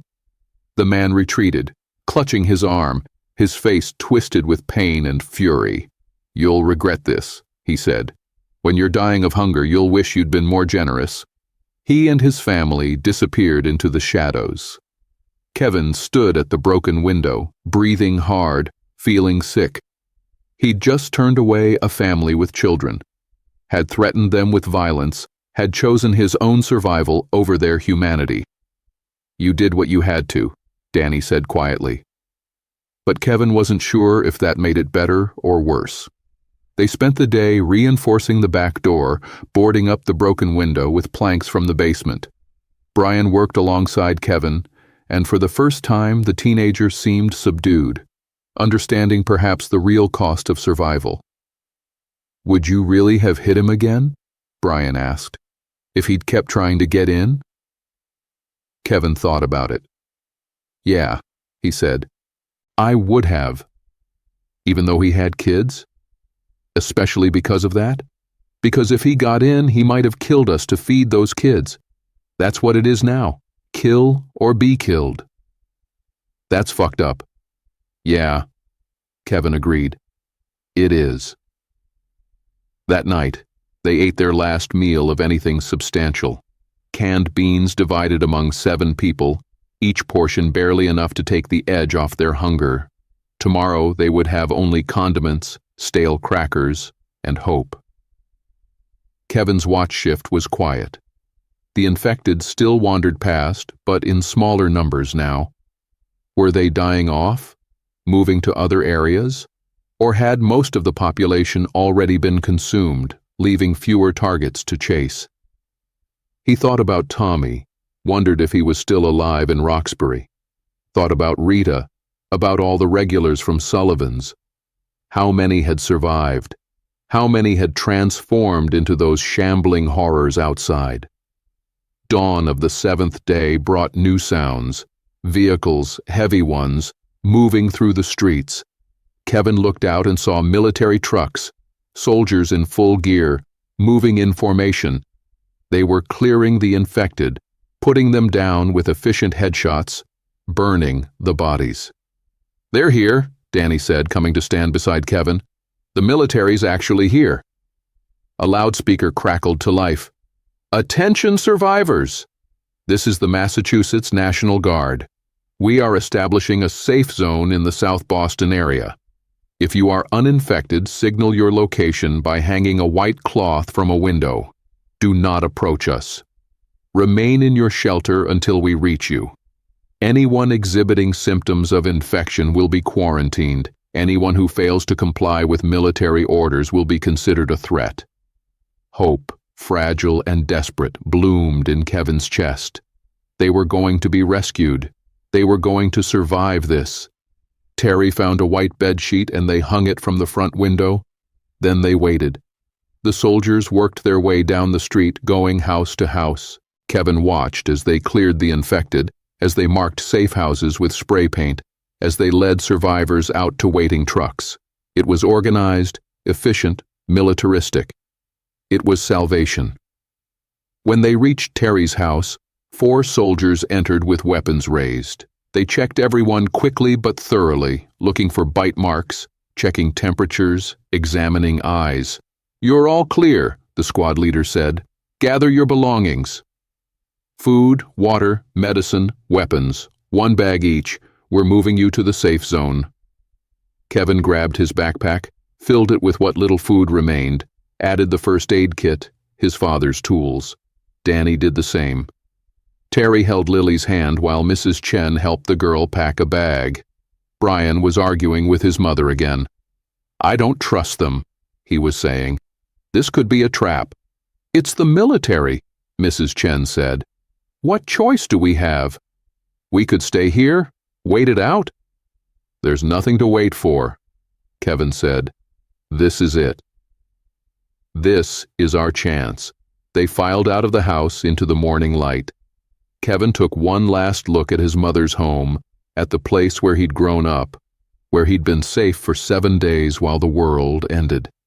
Then he turned and followed the soldiers.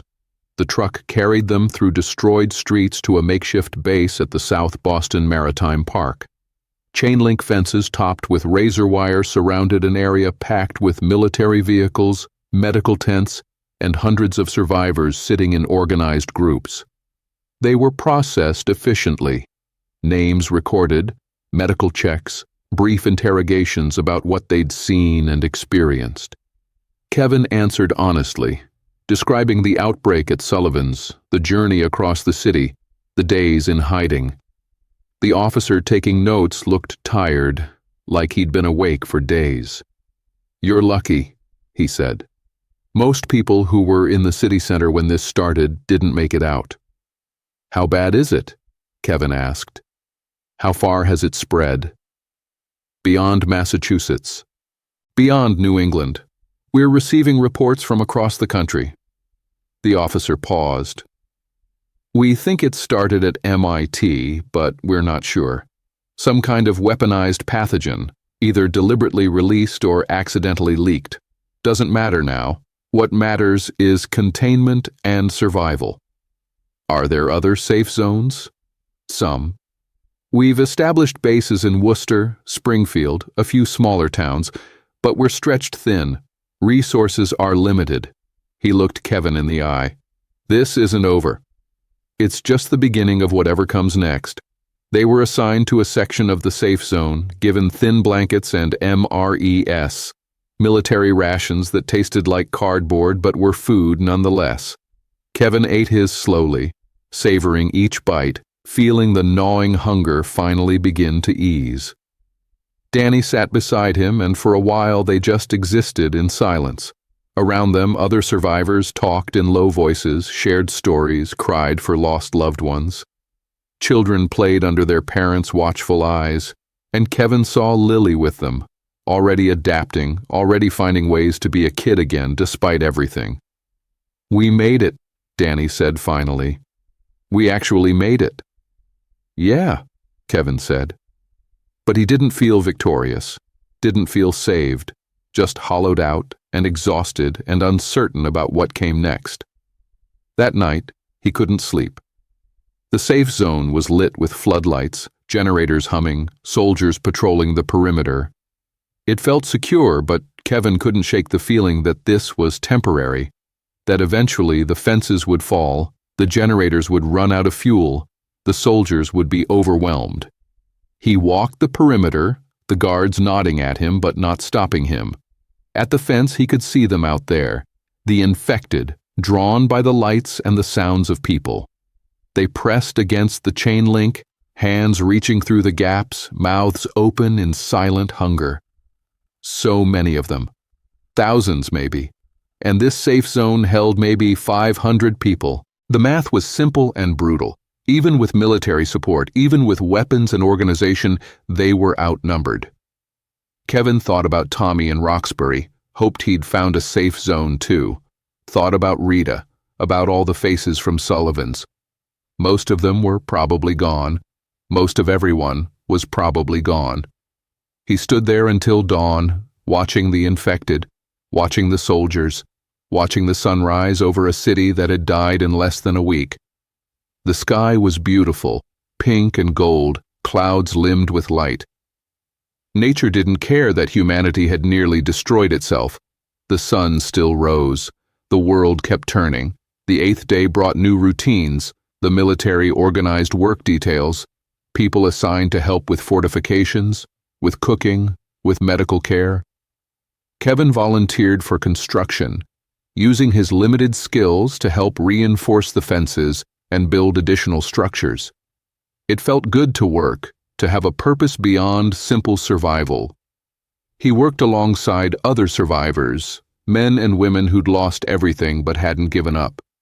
They didn't talk much, just focused on the tasks at hand, but there was camaraderie in the shared labor. Danny was working in the medical tent, helping the overwhelmed doctors and nurses treat injuries and illness. He came to find Kevin during a break, his face grim. "We're losing people," he said, "not to infection, but to injuries that would be treatable in a normal hospital. A woman died this morning from appendicitis, another guy from an infected wound. Not zombie bite, just regular bacterial infection, but we don't have enough antibiotics. What about supplies? Can't the military bring more? They're trying. But the supply lines are fucked. Half the country is dealing with the same crisis. There's not enough medicine to go around." Kevin wiped sweat from his face. "So what do? We keep working. Keep hoping. What else is there?" On the 10th day, they received news that the Worcester safe zone had fallen. Overrun by a massive horde of infected, the survivors scattered or killed. The Springfield zone was barely holding on. Kevin watched as the news spread through the camp, watched hope die in people's eyes. If the military couldn't hold the safe zones, what chance did any of them have? That night, there was an attack. Not from the infected. They still pressed against the fences, but the barriers held. The attack came from other survivors, desperate people from outside the safe zone who tried to rush the gates. They were armed with improvised weapons, driven by hunger and fear. The soldiers had no choice but to open fire. Kevin heard the shots, heard the screaming, and he thought about the man who'd tried to break into Terry's house, the man with kids who just wanted food. How many desperate people had they just killed? He found Danny in the medical tent afterward, helping treat the wounded, including some of the attackers who'd survived. His brother looked hollowed out, moving on autopilot. "How do we keep doing this?" Kevin asked. "We don't think about it," Danny said. "We just do it. One moment to the next, one task at a time." Brian ran away on the 12th day. Mrs. Chen was frantic, but the guards at the gate said they'd seen him slip out in the early morning, heading north. He'd taken food, water, a knife. Just gone, convinced he could survive better on his own. Mrs. Chen wanted to go after him, but Kevin and Danny held her back. "He made his choice," Kevin said gently. "We can't force him to stay." "He's 16, she sobbed. "He's just a child." "There are no children anymore," Danny said. "Just survivors and the dead." On the 15th day, Kevin was on fence duty when he saw Tommy. His friend was among a group of survivors being brought in from Roxbury, one of the few who'd made it when their safe house had been compromised. Tommy looked thinner, harder, but alive. They embraced, and Kevin felt tears on his face for the first time since arriving at the safe zone. "You made it," he said. "I thought you were dead." "Thought the same about you," Tommy said. He pulled back, looked Kevin over. "You look like shit." "You don't look much better." They laughed, sharp and bitter, but it felt good. Felt human.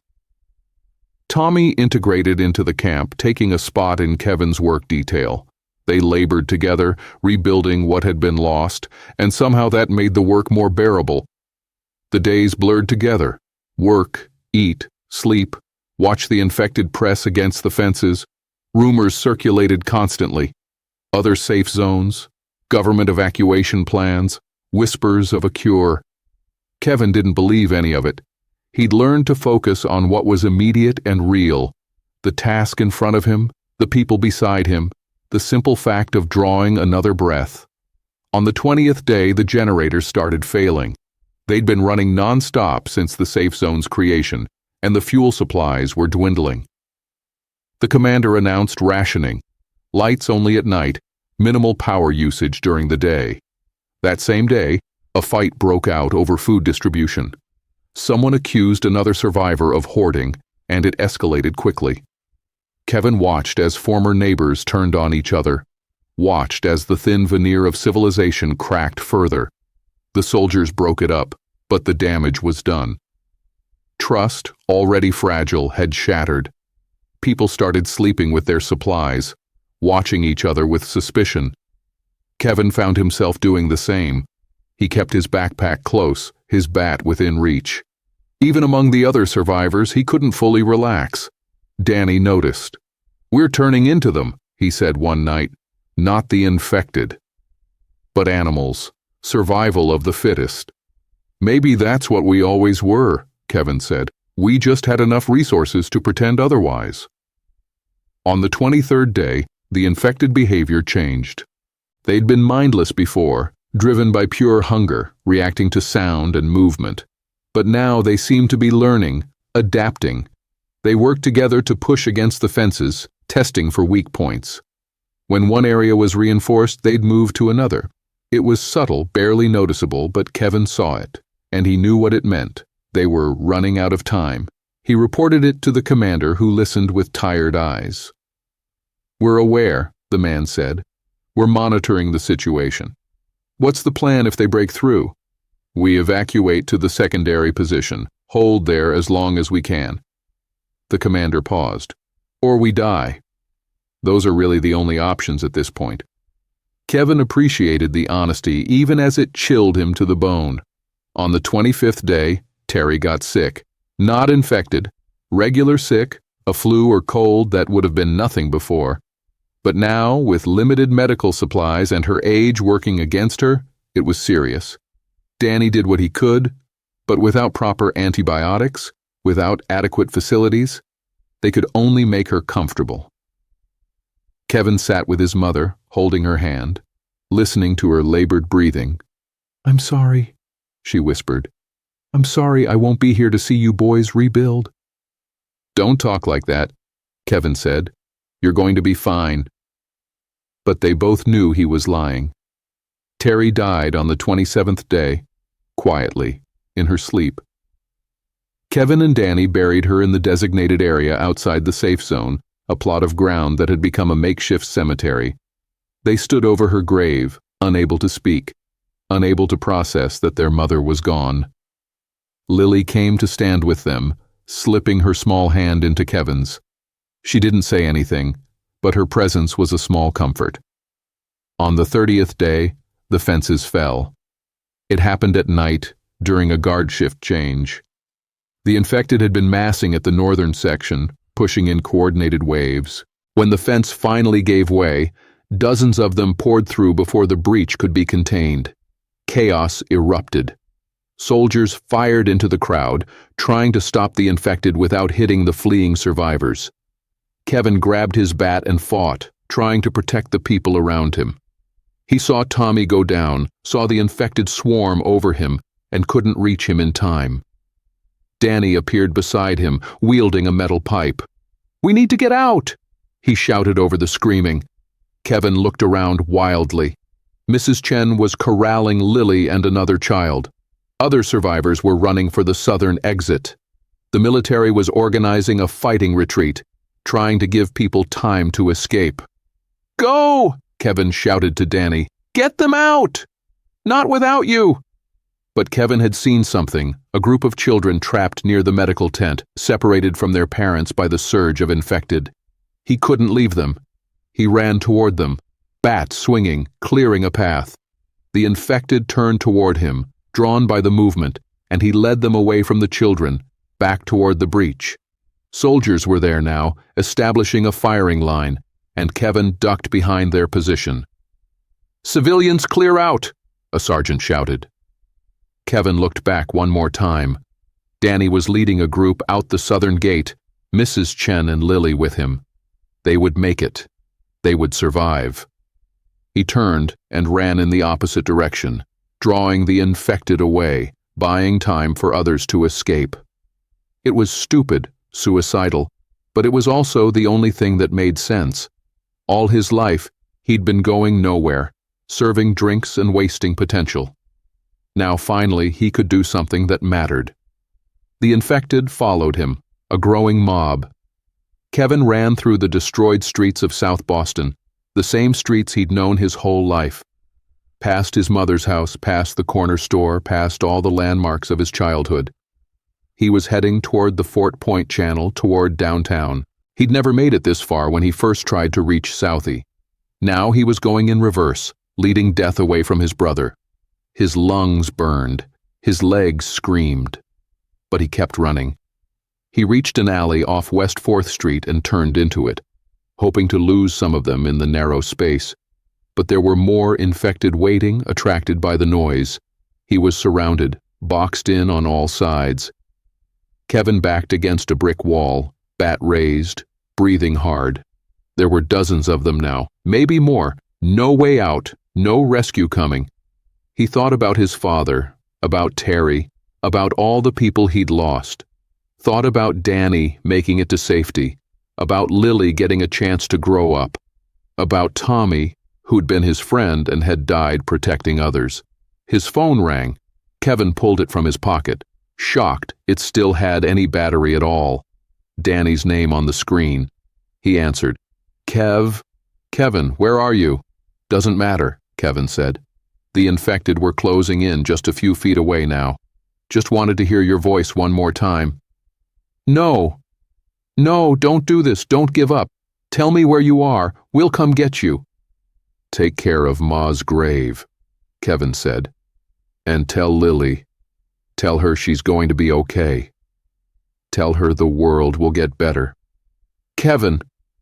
The first one reached him. Kevin swung the bat, connected, swung again. But there were too many. Hands grabbed his arms, his legs, pulled him down. He felt teeth sink into his shoulder, felt the burning pain, felt his own blood hot on his skin. The phone fell from his hand, but he could still hear Danny's voice, screaming his name, begging him to hold on.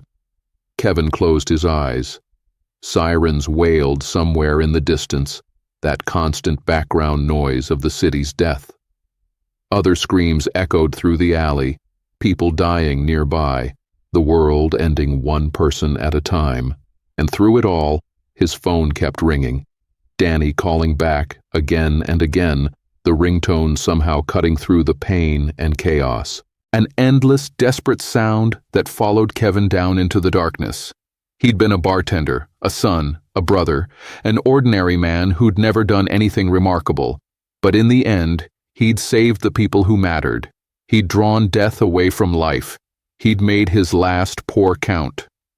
The ringing continued, growing fainter, until finally there was nothing but silence and the wet sounds of feeding and the city burning around them all. Kevin's last thought was of Sullivan's, of that routine Wednesday afternoon before the world ended, when the biggest problem in his life had been disappointing his mother and pouring drinks for people trying to forget their troubles. He would have given anything to have that life back, that ordinary, unremarkable existence. But maybe, in the end, ordinary was enough. Maybe just surviving, just protecting the people you loved, was the only heroism that mattered. The phone rang one final time, then went silent, and Kevin was gone. Now let's move on to the next story.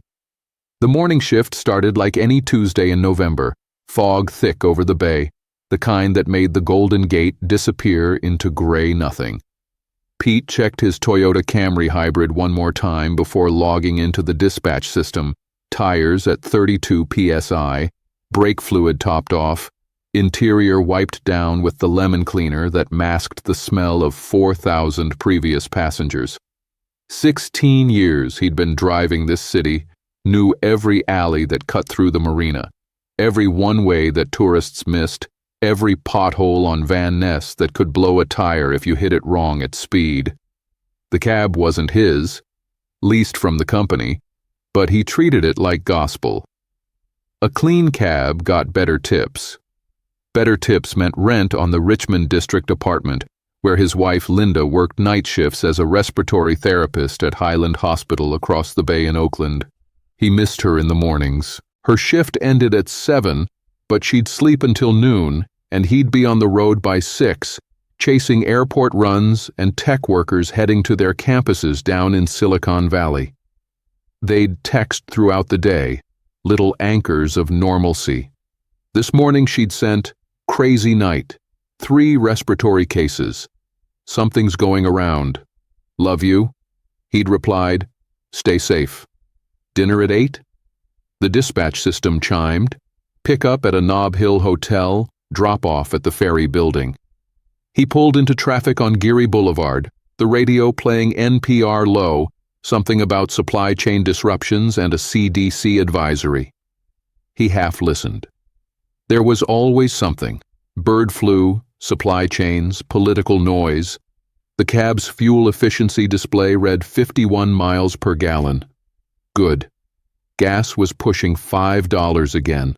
The hotel pickup was a businessman in a gray suit, phone pressed to his ear, briefcase across his lap. He grunted the destination. Pete navigated through morning gridlock, watching pedestrians on sidewalks, the street vendors setting up near Union Square, the muni buses belching diesel. Normal. Everything normal. The businessman paid with a card, tipped 12%, disappeared into the ferry building without a word. Next fare was a pickup near UC Berkeley. Dispatch had him cross the Bay Bridge. Pete groaned internally. Bay Bridge meant bridge toll, meant traffic, meant time. But the fare was good, a ride back to Soma, so he took it. The bridge traffic wasn't terrible, unusual for 8:30 on a weekday. He merged onto the span, the water below gray and choppy, container ships stacked high waiting to dock at the port of Oakland. His phone buzzed. Linda. Did you see the news about Berkeley? He hadn't. What news? Lab breach. Some kind of containment failure. They're evacuating buildings. Pete frowned, glancing at his phone screen at a red light on the Berkeley side. A quick search showed local news alerts. UC Berkeley's Biosafety Level 3 laboratory had reported a containment incident around 6 that morning. Details scarce. University officials urging calm. Berkeley PD on scene. He texted back, "Stay away from there." "You okay?" "I'm in Oakland, babe, miles away." "Don't worry." But something tightened in his chest. Respiratory cases, lab breach. He shook it off. Probably nothing. Probably some bureaucratic overreaction. He picked up the fare, a graduate student with a backpack, pale, nervous. The kid kept looking at his phone. "You hear about the lab thing?" the student asked. "Just saw it," Pete said. "You know what happened?" "Nobody's saying. But my roommate works in that building. Said hazmat teams showed up at dawn, sealed the whole floor." "What kind of lab is it?" "Infectious diseases research, viruses, bacteria, pandemic preparedness stuff." The kid laughed nervously. "Great timing, right?" Pete drove in silence, taking University Avenue toward the freeway. The streets felt off. More police cars than usual, a fire truck screaming past. On the radio, NPR interrupted regular programming. Following breaking news from Berkeley. University officials now confirmed that an unknown biological agent was released during routine maintenance at the Infectious Diseases Research Facility. Approximately 17 people were exposed. The CDC has dispatched teams. Residents are advised to remain indoors and monitor for symptoms including fever, respiratory distress, and unusual bleeding. Unusual bleeding. Pete's hands tightened on the wheel. The student in back went quiet. They crossed back over the Bay Bridge. Traffic was heavier now, brake lights stretching ahead. Pete checked his mirrors constantly, an old habit, aware of every vehicle, every lane shift, professional survival instincts. The dispatcher was quiet, unusual for morning rush. His phone buzzed. Linda again. "They're calling in extra staff. 2 more respiratory cases just came in, both from Berkeley." He called her. She answered on the first ring, her voice tight. "I can't talk long. It's chaos here. These patients, Pete, I've never seen anything like this. High fevers hemorrhaging from the eyes and nose, complete respiratory collapse within hours." "Come home," he said immediately. "Right now. Leave." "I can't. We're overwhelmed. They need me. Linda, I'll be careful. I have to go." She hung up. Pete sat in bridge traffic, watching the city skyline ahead, the Transamerica Pyramid jutting up through fog, and felt the first thread of real fear unwind in his gut. The student got out at a Soma Tech building, paid cash, hurried inside without a word. The dispatch system stayed silent for 20 minutes. Pete circled downtown, watching. People on the sidewalks moved faster than usual, heads down, fewer tourists taking photos. A police helicopter circled over the financial district. Then dispatch chimed, airport run from Pacific Heights. He took it, grateful for movement, for purpose. The passenger was a woman in business attire, rolling suitcase, face mask on. That was new. "Flight's probably canceled," she muttered, sliding into the back seat. "But I'm trying anyway." "Where you headed?" "Denver, getting out of here." "Because of the lab thing?" She met his eyes in the rearview mirror. "My brother's a virologist at UCSF. He called me at 6 this morning, told me to leave the city immediately. Wouldn't say why, just said, 'Get out now.'" She looked out the window. He never panics. Never. Pete drove to SFO, the highway moving smoothly for once, like people had decided not to commute today. The airport was pandemonium. The departures curb packed with cars, people shouting, security trying to manage crowds. The woman paid, grabbed her suitcase, disappeared into the chaos. Pete pulled away, dispatch silent. He circled back toward the cell phone lot, waiting for another fare, but the app showed red everywhere. Drivers offline, no pickups available. His phone lit up with a text from another driver he knew. Marcus, calling it early. Something's wrong. Streets are emptying. Get home. Pete checked the time. 10:40 a.m. He'd made decent money, enough for the day, and Linda's texts had stopped 30 minutes ago. He called, no answer. Texted, "You okay?" Nothing. He merged onto 101 North, heading back to the city, when the radio crackled with emergency broadcast tones. This is an emergency alert from the California Emergency Services. A public health emergency has been declared in Alameda and Contra Costa counties. Residents are ordered to shelter in place. Avoid contact with individuals exhibiting symptoms of infection, including fever, hemorrhaging, and aggressive behavior. This is not a drill. Repeat. Aggressive behavior. Pete's breath caught. He accelerated, weaving through traffic, the cab's hybrid engine whining. His phone rang. Linda. He jabbed the answer button. Linda.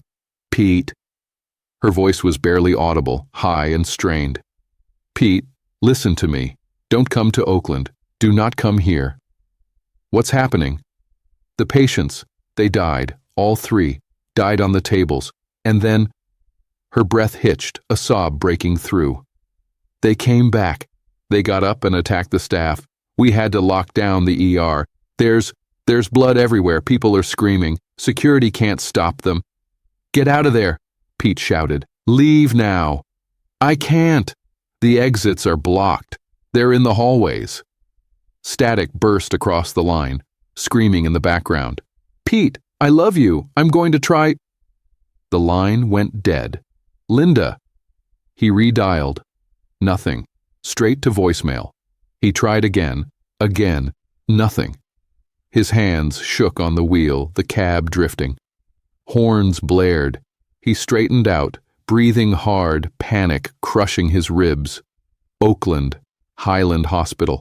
He had to get to her, had to cross the bay. But dispatch was now broadcasting on emergency override. All drivers return to base immediately. Cease all operations. Emergency services have priority on all bridges and arterial roads. Pete ignored it, taking the I-80 exit toward the Bay Bridge. Traffic thickened immediately, a wall of cars stretching ahead, brake lights solid red. He checked his GPS, gridlock on the bridge, accidents blocking lanes. He pounded the steering wheel, the side streets. He knew the side streets. He cut through Soma, heading toward the Embarcadero, planning to circle around, find a way through. But as he navigated through downtown, he saw them. The first refugees. People on foot, running, carrying bags and children, faces blank with terror. A man stumbled past his cab, blood streaming from a head wound, yelling about monsters and they're eating people. Pete slowed, staring. A woman ran past, clutching a toddler, her shirt torn and bloody. More people flooding from side streets, all running the same direction, away from something. And then he saw it. A figure stumbling into the intersection ahead, moving wrong, jerking and swaying like someone drunk or seizing, but not drunk. The clothes were shredded, skin pale and waxy, blood covering its mouth and chest. It saw a fleeing woman, and its head snapped toward her with predatory focus. It lunged, faster than Pete expected, impossibly fast, and took her down on the pavement, jaws tearing into her throat. Pete sat frozen, engine idling, watching the woman thrash and scream as the thing, the infected, the dead, whatever it was, ripped into her flesh with animal hunger. More figures emerged from side streets, that same jerking walk, that same blood-covered wrongness. A parking enforcement officer ran past Pete's window, firing his pistol at one of them. The shots hit center mass, no effect. until the sixth shot took off part of its skull and it dropped. The radio screamed emergency alerts. Citywide evacuation order. Proceed to designated emergency shelters. Avoid all contact with infected individuals. Military units are en route. Pete's dispatch system went dead. Just static. His phone buzzed with texts from other drivers. They're everywhere in the Tenderloin. Castro's overrun. Stay away. Did anyone see what happened at Civic Center? It's a massacre. Pete forced himself to move, to think. Linda was in Oakland Highland Hospital. He needed the bridge, but the Bay Bridge was a death trap in this traffic. The Richmond Bridge, up north, through Marin. Longer route, but maybe passable. He swung the cab around, heading toward Van Ness, when his next fare, the one still logged in the system from an hour ago, appeared on the curb ahead, flagging desperately. Not the same person. Different. Older man, 60s, glasses askew, bleeding from a cut on his arm. Pete hesitated. Every instinct said drive past, get to Linda, nothing else matters. But some residual thread of human decency made him stop. The man climbed in, breathing hard. Thank God! Thank God! They're insane! Please, just drive! Anywhere! Get me out of the mission! What happened to your arm? Pete asked, accelerating. One of them grabbed me. I broke free. It's just a scratch. I'm fine. Please drive. Pete checked the rearview mirror. The man's arm was bleeding steadily, the wound deep, ragged, not a scratch. A bite. Teeth marks clear. Pete's mouth went dry. Sir, that's a bite. It's nothing. Just drive. The news said, bites transmit infection. You need a hospital. The hospitals are gone. I came from SF General. It's overrun. They're eating people in the emergency room. The man coughed, wet and thick. Just drive. Pete drove, hands white on the wheel, watching the man in the mirror. The man coughed again, harder, bringing up dark phlegm. His skin was already paler, sweat beading on his forehead. Pete knew, with terrible certainty, that the man was dying. The infection worked fast. Minutes, not hours. He'd heard it on the radio, seen it in Linda's panic. The man started shaking, convulsions rattling his body against the seat. Sir? Sir, stay with me. Pete pulled over on a side street, reaching for his phone to call 911, but the man seized violently, head slamming back, glasses flying off. Blood poured from his nose, thick and dark. His eyes rolled white. Pete scrambled out of the driver's seat, stumbling back from the cab. The man thrashed for another 30 seconds, choking, then went still. Dead. Just dead. Slumped in the back seat of Pete's cab. Pete stood on the sidewalk, breathing hard, staring at the corpse. The city burned around him. Sirens everywhere, gunshots in the distance, smoke rising from the mission. His phone buzzed. Linda, locked in supply closet. They're outside the door. I love you so much. No, Pete whispered. He moved back toward the cab, needing to go, needing to reach her. The man's eyes opened. Not his eyes. Something else behind them, yellow and bloodshot, unfocused and hungry. The corpse sat up, joints crackling, head turning toward Pete with mechanical wrongness. Pete froze, disbelief paralyzing him. The thing opened its mouth, a low moan escaping, and lunged at the window, slamming against the glass, hands clawing, leaving bloody smears. Pete stumbled backward, the creature thrashing inside the cab, trapped, but frenzied. It found the door handle, human muscle memory overriding death, and the door swung open. Pete ran. Pure instinct. Down the sidewalk, the creature stumbling after him, that moan echoing off buildings. Pete had 16 years of sedentary cab driving in his legs, no sprint left, but terror gave him speed. He ducked into an alley, heard the creature behind him, that wet breathing, feet dragging. He grabbed a metal trash can lid, spun, swung with everything he had. The lid connected with the creature's skull with a dull crunch. It staggered but didn't fall. Pete swung again, until the thing collapsed, skull caved in, finally still. Pete stood over it, breathing in ragged gasps, the trash can lid bloody in his hands. The thing that had been his passenger. The man who'd gotten into his cab alive 10 minutes ago. He dropped the lid, hands shaking uncontrollably. His cab sat 20 feet away, driver's door still open, engine running, blood on the back seat. Pete's stomach heaved. He vomited onto the pavement, acid burning his throat, the smell of death everywhere. He couldn't use the cab. Not with that blood. Infection spread through blood. He knew that now. He left it running, stumbling out of the alley onto a main street, looking for another vehicle, any vehicle. A delivery truck sat abandoned, keys in the ignition. Pete climbed in, fired it up, the diesel engine coughing to life. He checked his phone. "Linda, I can hear them breaking the door." "Hold on," he whispered. "Hold on, baby." He drove north through chaos, the truck heavy and unfamiliar under his hands, nothing like the cab's responsive handling. Market Street was gridlocked with abandoned cars, people running between them, infected stumbling through the maze. Pete mounted the sidewalk, scattering pedestrians, smashing through a cafe's outdoor seating. The truck's side mirror clipped a light post, tore off. He kept going. Van Ness Avenue was clearer. Fire trucks and police forming barricades, officers shooting at approaching infected. Pete blasted through an intersection, horn blaring, an officer diving out of the way. Shots fired after him. Didn't matter. Nothing mattered except Oakland. Highland Hospital. Linda. The route to the Golden Gate was blocked. He could see the bridge from a distance, packed solid. People abandoning cars and running, infected pouring across on foot. The Richmond Bridge then. He swung east, taking Lombard toward 101, the truck grinding through gears. His phone buzzed continuously now, texts from Linda slowing. The last one. "Door won't hold. I love." That's where it stopped. No period. No finish. Pete screamed, a raw animal sound, slamming the accelerator. The truck lurched forward, engine roaring. He took the 101 north on-ramp, traffic thinning as he left the city proper.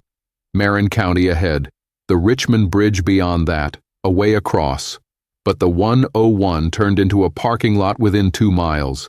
Thousands of cars, engines off, doors open, people gone. Pete wove between them, the truck's bulk forcing a path. Bodies lay on the pavement, pools of blood spreading. Some were still moving, crawling, moaning. Pete didn't stop, couldn't stop. The bridge. Get to the bridge. The Richmond Bridge toll plaza was a war zone. Military vehicles, soldiers in hazmat suits, gunfire constant. A checkpoint. Pete slowed, rolling down his window, yelling, "I need to get to Oakland." "My wife." A soldier aimed a rifle at him. "Bridge is closed. Turn around. I have to get across. Nobody crosses. Orders from Northcom. Turn around or we fire." More gunfire behind the checkpoint, infected overwhelming the position from the Marine side, dozens of them stumbling through the toll gates. Soldiers retreating, firing, the line collapsing. Pete watched one soldier go down, swarmed, his screams cut short. The checkpoint fell in seconds. Pete threw the truck in reverse, backing wildly, clipping abandoned cars. The infected spotted him, changed direction, moving toward the truck. He got turned around, accelerated back toward the city, his mind fracturing. The bridge was gone. That route was gone. The Bay Bridge. He had to try the Bay Bridge. It was gridlocked, but maybe passable on foot. He'd abandoned the truck, run across, miles of bridge, but he could do it. He had to do it. Linda was waiting, still waiting. He checked his phone, no new messages. Battery at 40%. He called her. Voicemail. Texted, "I'm coming. I'm coming."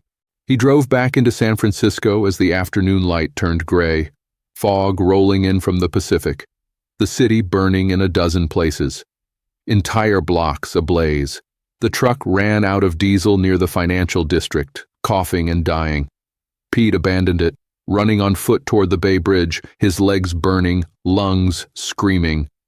Embarcadero Street was chaos. Cars smashed together, infected feeding on bodies, survivors fighting with makeshift weapons.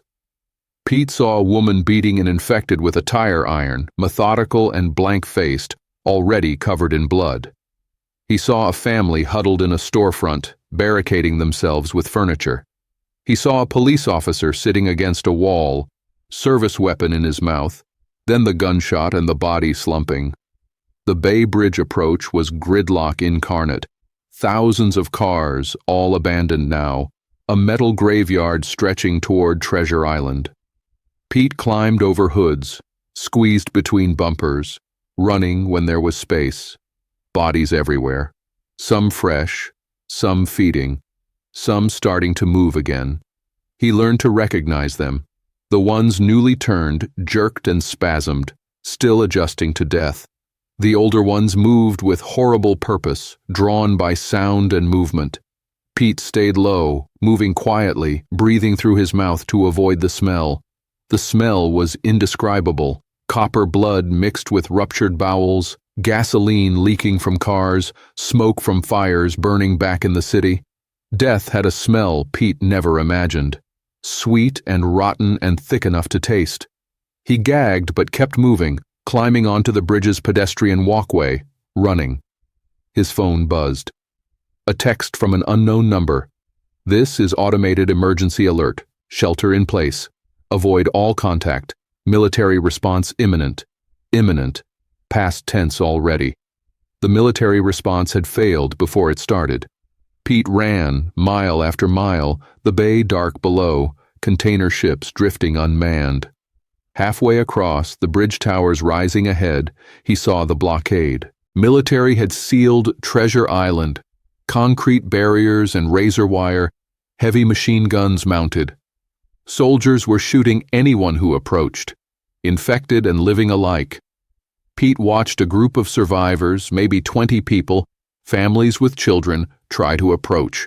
The soldiers opened fire without warning, cutting them down. "Wait!" Pete screamed. "I'm not infected!" The guns swung toward him. A loudspeaker crackled. "Turn around! No access to Treasure Island. No access to Oakland. Bridge is closed. My wife is in Oakland." Pete moved forward, hands up. "I'm not sick. I just need to cross. Final warning!" Turn back. Pete took another step. The machine gun opened up, bullets stitching the pavement at his feet, sparks flying. Pete dove behind a car, rounds punching through metal, glass exploding. He stayed down, heart hammering, trapped. The bridge was closed, both ends sealed. There was no crossing, no way to Linda. He checked his phone, hands shaking so badly he almost dropped it. One bar of signal. A text from Linda, timestamp 2 hours ago. "They broke through. That's all. No more." Pete stared at the unfinished sentence, the cursor blinking in his mind, the word she never got to send. He tried calling. Nothing. Network overloaded. He tried again. Nothing. He sat against the car, surrounded by bodies and abandoned vehicles, the bay wind cold, the fog thickening. His wife was dead. He knew it, felt it like a physical wound. Highland Hospital had fallen hours ago. No one survived that, and he'd tried everything. But the bridges were closed, the city was burning, and he was alone on a bridge full of corpses, watching the fog roll in from the Pacific, that same fog that had started his shift this morning, lifetimes ago. Pete stood up. No plan, no purpose, just movement. He walked back toward San Francisco, toward the city skyline dark against the dusk, fires glowing orange through the fog. His phone buzzed. Another automated alert, citywide evacuation order lifted. No safe evacuation route exists. Shelter in place, avoid infected. Martial law in effect, martial law, as if laws still mattered. Pete walked, numb, putting one foot ahead of the other. The bridge seemed endless. Cars everywhere, some with bodies inside, children strapped into car seats, families who'd fled together and died together. Pete stopped looking, stopped thinking, just walked. He reached the San Francisco side as full darkness fell, the city transformed into something from a nightmare. Buildings dark, streetlights out, only the fires providing illumination. Screams echoed between skyscrapers. Gunshots rattled in the financial district. Pete wandered south along the Embarcadero, past the ferry building, past Pier 39 where tourists had taken photos this morning, past empty restaurants and shattered storefronts. He found his cab, his old cab from this morning, still parked where he'd abandoned it, driver's door open, blood dried on the back seat. The keys were still in the ignition. The fuel gauge showed a quarter tank. Pete climbed in, muscle memory taking over. He started the engine, the hybrid system powering up with its familiar chime. The GPS still showed Linda's workplace as a saved destination. Highland Hospital, Oakland. 45 minutes away. He could drive there now, could try one more time. The Bay Bridge was blocked, but there were other ways. Surface streets through the industrial areas. Side roads. There had to be a way. He put the cab in gear, pulling onto the Embarcadero. The street was empty, littered with bodies and debris. Pete drove slowly, headlights cutting through fog, illuminating the carnage. An infected shambled out of an alley, drawn by the engine noise. Pete accelerated past it. More appeared, emerging from shadows, drawn by movement and sound. Pete sped up, weaving between them, the cab's hybrid engine quiet enough that he could hear their moans even through the closed windows. He took side streets toward the industrial waterfront, looking for a route to the Bay Bridge lower deck, anything that wasn't sealed by military. The streets got narrower, darker, buildings, warehouses, and container yards. His headlights swept over a group of people, survivors, living, a family huddled behind a chain-link fence. They saw the cab, started yelling, running toward him. "Help! Please help!" Pete slowed.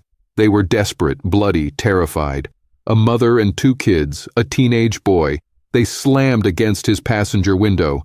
"Please, let us in! They're right behind us!" Pete looked in his rear view. A small horde, 15 or 20 infected, shambling down the street toward them, drawn by the yelling. He looked at the family. The mother's eyes met his. "Please," she whispered through the glass. Pete thought about Linda, thought about the unfinished text, thought about how he'd failed to reach her because the bridges were closed, because the city fell too fast, because he'd wasted time on a passenger who'd turned and attacked him, wasted time helping when he should have been driving to Oakland the second Linda called.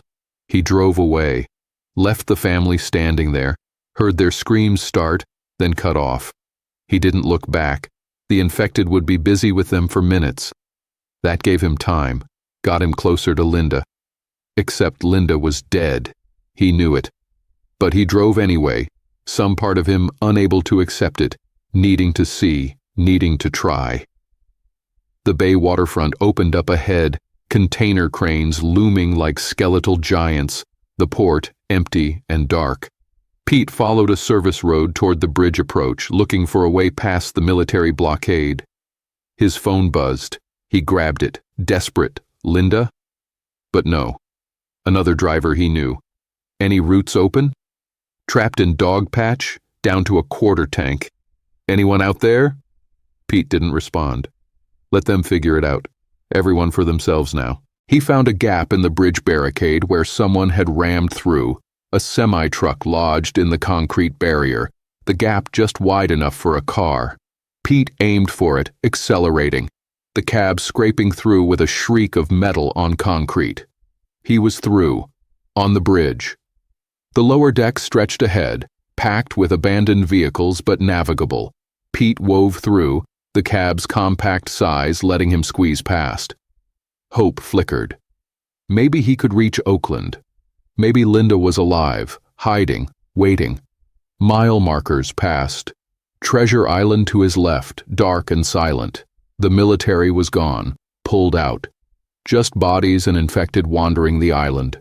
The bay was black glass below, the moon hidden by fog. Pete's headlights were the only light, the only sign of life, cutting through the dark. He was 3/4 across when the engine sputtered. The fuel gauge showed empty.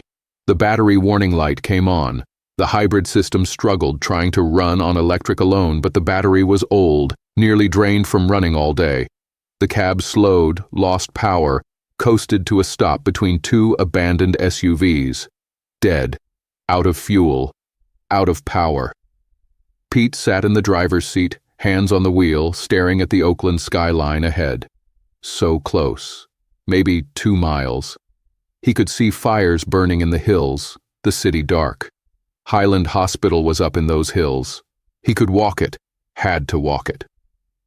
He climbed out of the cab, the wind off the bay cold and damp, carrying the smell of smoke and rot. The bridge was silent except for the wind and the distant sound of groaning metal from damaged vehicles. Pete started walking, staying between the cars, moving toward Oakland. His phone buzzed. He checked it desperately. Linda's name. A text. "Where are you?" Pete's heart stopped. She was alive and texting. "Linda," he typed frantically. "On the Bay Bridge, walking to you. Are you okay? Where are you?" Another text came through. "Where are you? I'm scared. I'm coming. Hold on, please hurry. Where are you?" Something was wrong. The texts were repeating. Pete called her number. It rang and went to voicemail. He texted, "Linda, are you getting my messages? Where are you?" The same text. Again. Pete's stomach dropped. He looked at his phone's signal, 1 bar, fluctuating. The texts weren't new. They were old messages delayed by network failures, finally coming through now that he had momentary signal, from hours ago, when she'd been trapped in the hospital, when she'd been alive. "I'm scared. Where are you?" Pete sank to his knees on the bridge, the phone clutched in his shaking hands. Old messages continuing to arrive like ghosts. Linda's voice from the past, asking for him, needing him, when he'd been trapped on the wrong side of the bay. The messages kept coming, timestamps showing 3 hours ago, 4 hours ago, a digital record of her final moments, her panic, her hope that he'd come. They're outside the door. "Pete, please, I can hear them breaking through. I love you so much. Tell my sister and then nothing." The final text incomplete, just like the first. Pete pressed the phone to his forehead, his breath coming in hitching sobs, the fog closing in around him. He'd failed. Failed completely. She'd been alive and calling for him, and he'd been miles away, stuck in traffic, blocked by bridges, and now she was gone, and all he had were these ghost texts, this delayed record of her death. He stood up, wiping his face, forcing himself forward. He had to see, had to know for certain. The bridge stretched ahead, Oakland closer now, close enough to see details, abandoned cars on the streets, buildings dark, fires burning unchecked. Pete walked faster, jogging, then running, his lungs burning, legs cramping. The bridge approach came up, more military barricades, these abandoned, no soldiers left. Bodies in hazmat suits sprawled on the pavement. The infected had overwhelmed them.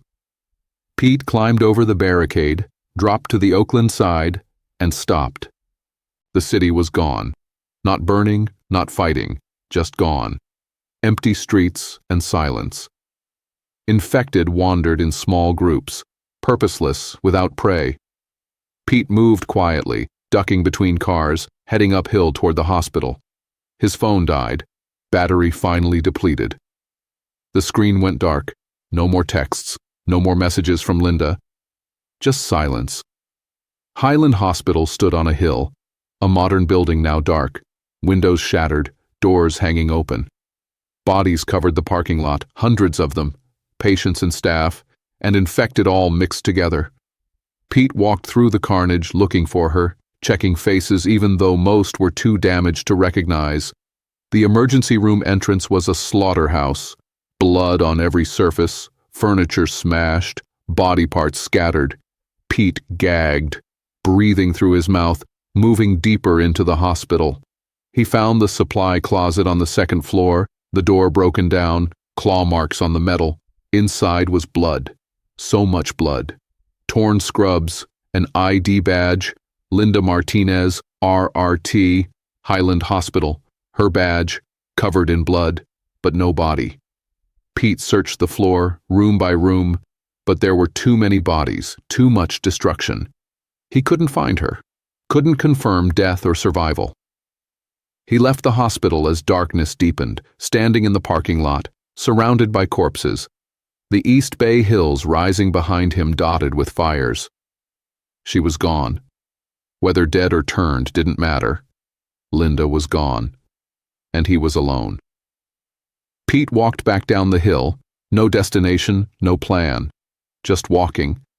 He found himself on Telegraph Avenue, the famous street now a corridor of abandoned shops and bodies. The infected paid him little attention. He moved quietly, no longer running, no longer frantic, just walking. A car sat abandoned at a light, keys in the ignition, a Honda Civic with half a tank of gas. Pete got in, started it, drove, not toward anything, just away. He drove through Oakland's empty streets, past Lake Merritt where bodies floated in the dark water, past the Coliseum where thousands had tried to shelter and died, past neighborhoods where every house sat dark and silent. He drove without seeing, his mind replaying Linda's texts, her voice on the phone, the way she'd said, "Pete, I love you," before the line went dead. The Honda ran out of gas in Alameda, on a residential street lined with craftsman houses, each one a tomb. Pete got out, left the car running on fumes, walked to the water's edge. The bay stretched before him, gray and cold, the San Francisco skyline visible through gaps in the fog. The city was burning more intensely now, entire districts ablaze, the fires reflecting off the fog in an orange glow. Pete stood at the water watching his city die and pulled out his phone. Dead. Useless. He threw it into the bay, watched it disappear beneath the surface. Linda's messages were gone with it. Nothing left but memory. He turned back toward the street, saw movement. Infected, a dozen of them shambling toward him, drawn by the sound of the splash. Pete stood there watching them approach. He could run, could find another car, could keep running, but for what? Linda was gone. The city was gone. Everything was gone. The infected closed in, moaning, reaching.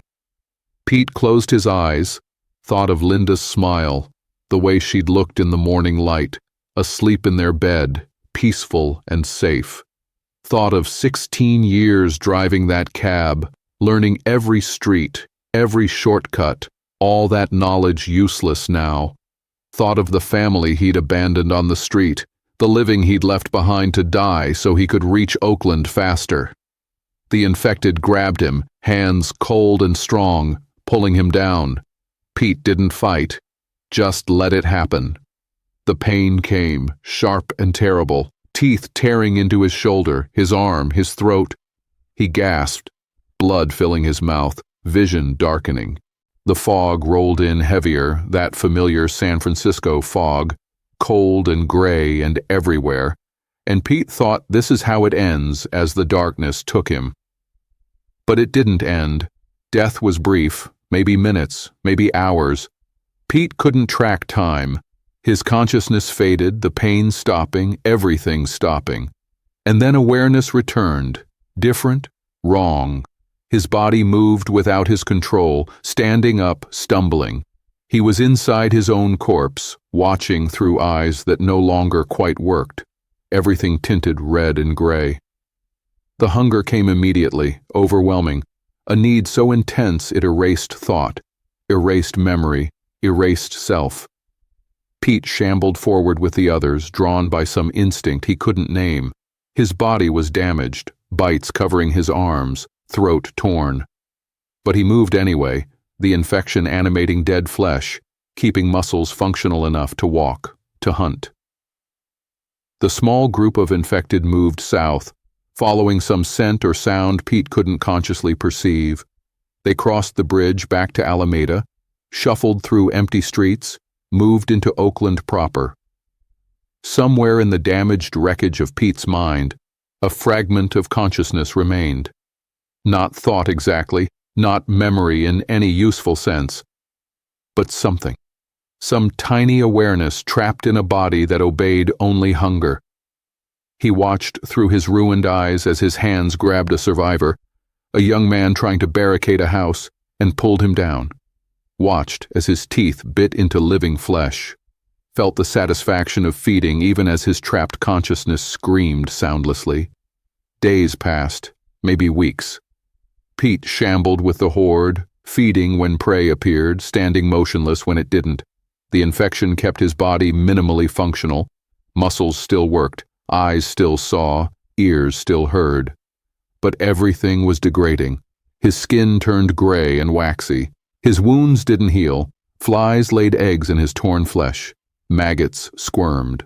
He walked through Oakland, through Berkeley, wherever the horde went. His jaw hung loose, broken in some fight he couldn't remember. His left arm dangled useless, tendons severed. The fragment of Pete watched it all from inside. Watched his hands kill. Watched his mouth feed. Couldn't stop it. Couldn't control anything.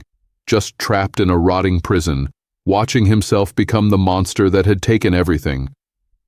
The horde moved back toward San Francisco eventually, drawn by some mass migration instinct.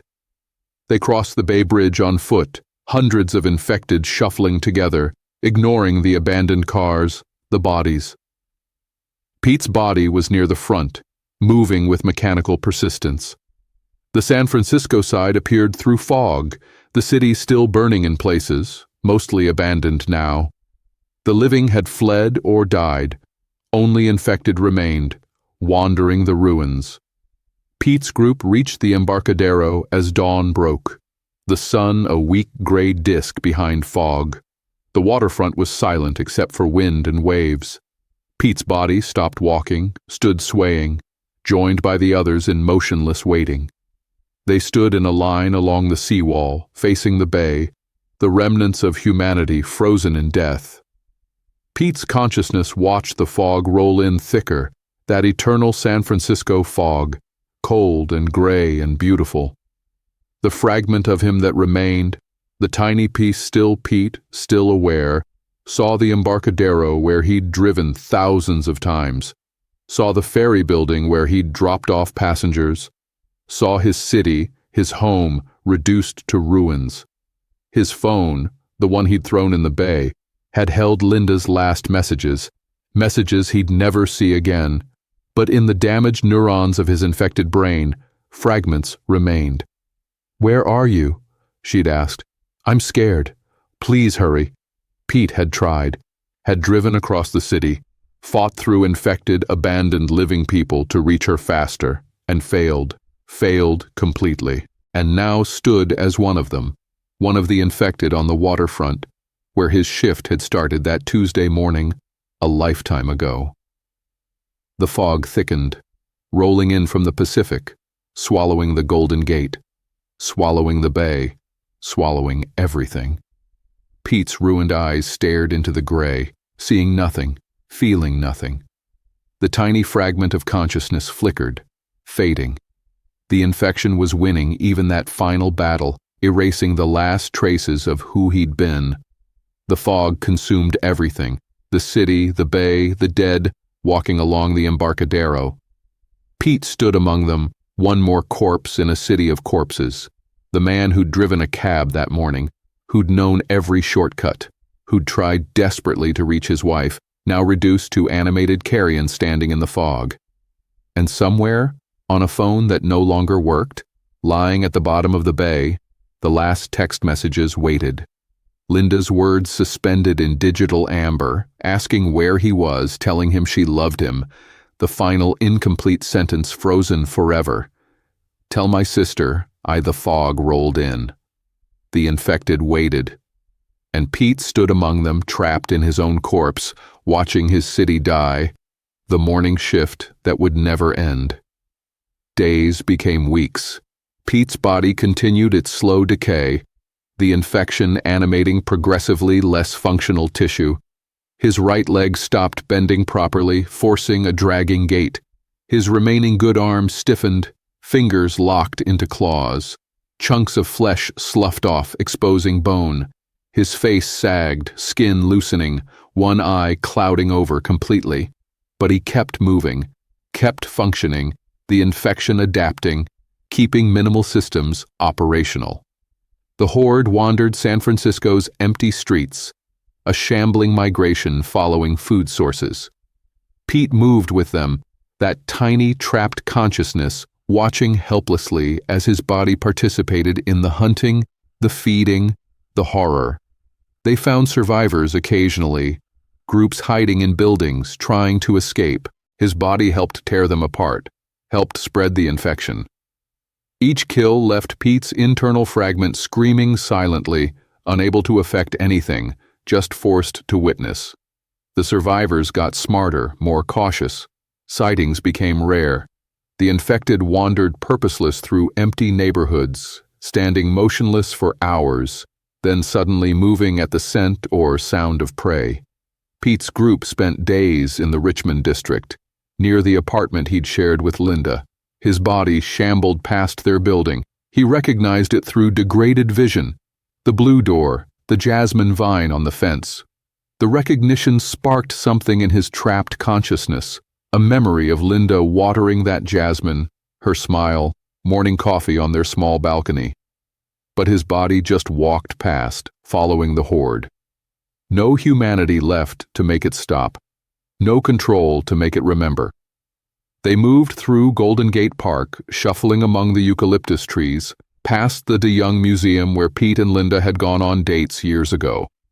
Past the Japanese tea garden, past the buffalo paddock where the buffalo were now infected too, stumbling through their enclosure with dead eyes. Everything dead or dying. The entire city a necropolis. Winter came. Pete's body didn't feel cold. Infection overrode pain and temperature sensation, but his movements slowed as tissues froze, thawed, froze again. Other infected collapsed, their bodies too damaged to continue, the infection finally losing its battle with decay. They fell and didn't rise, becoming true corpses at last.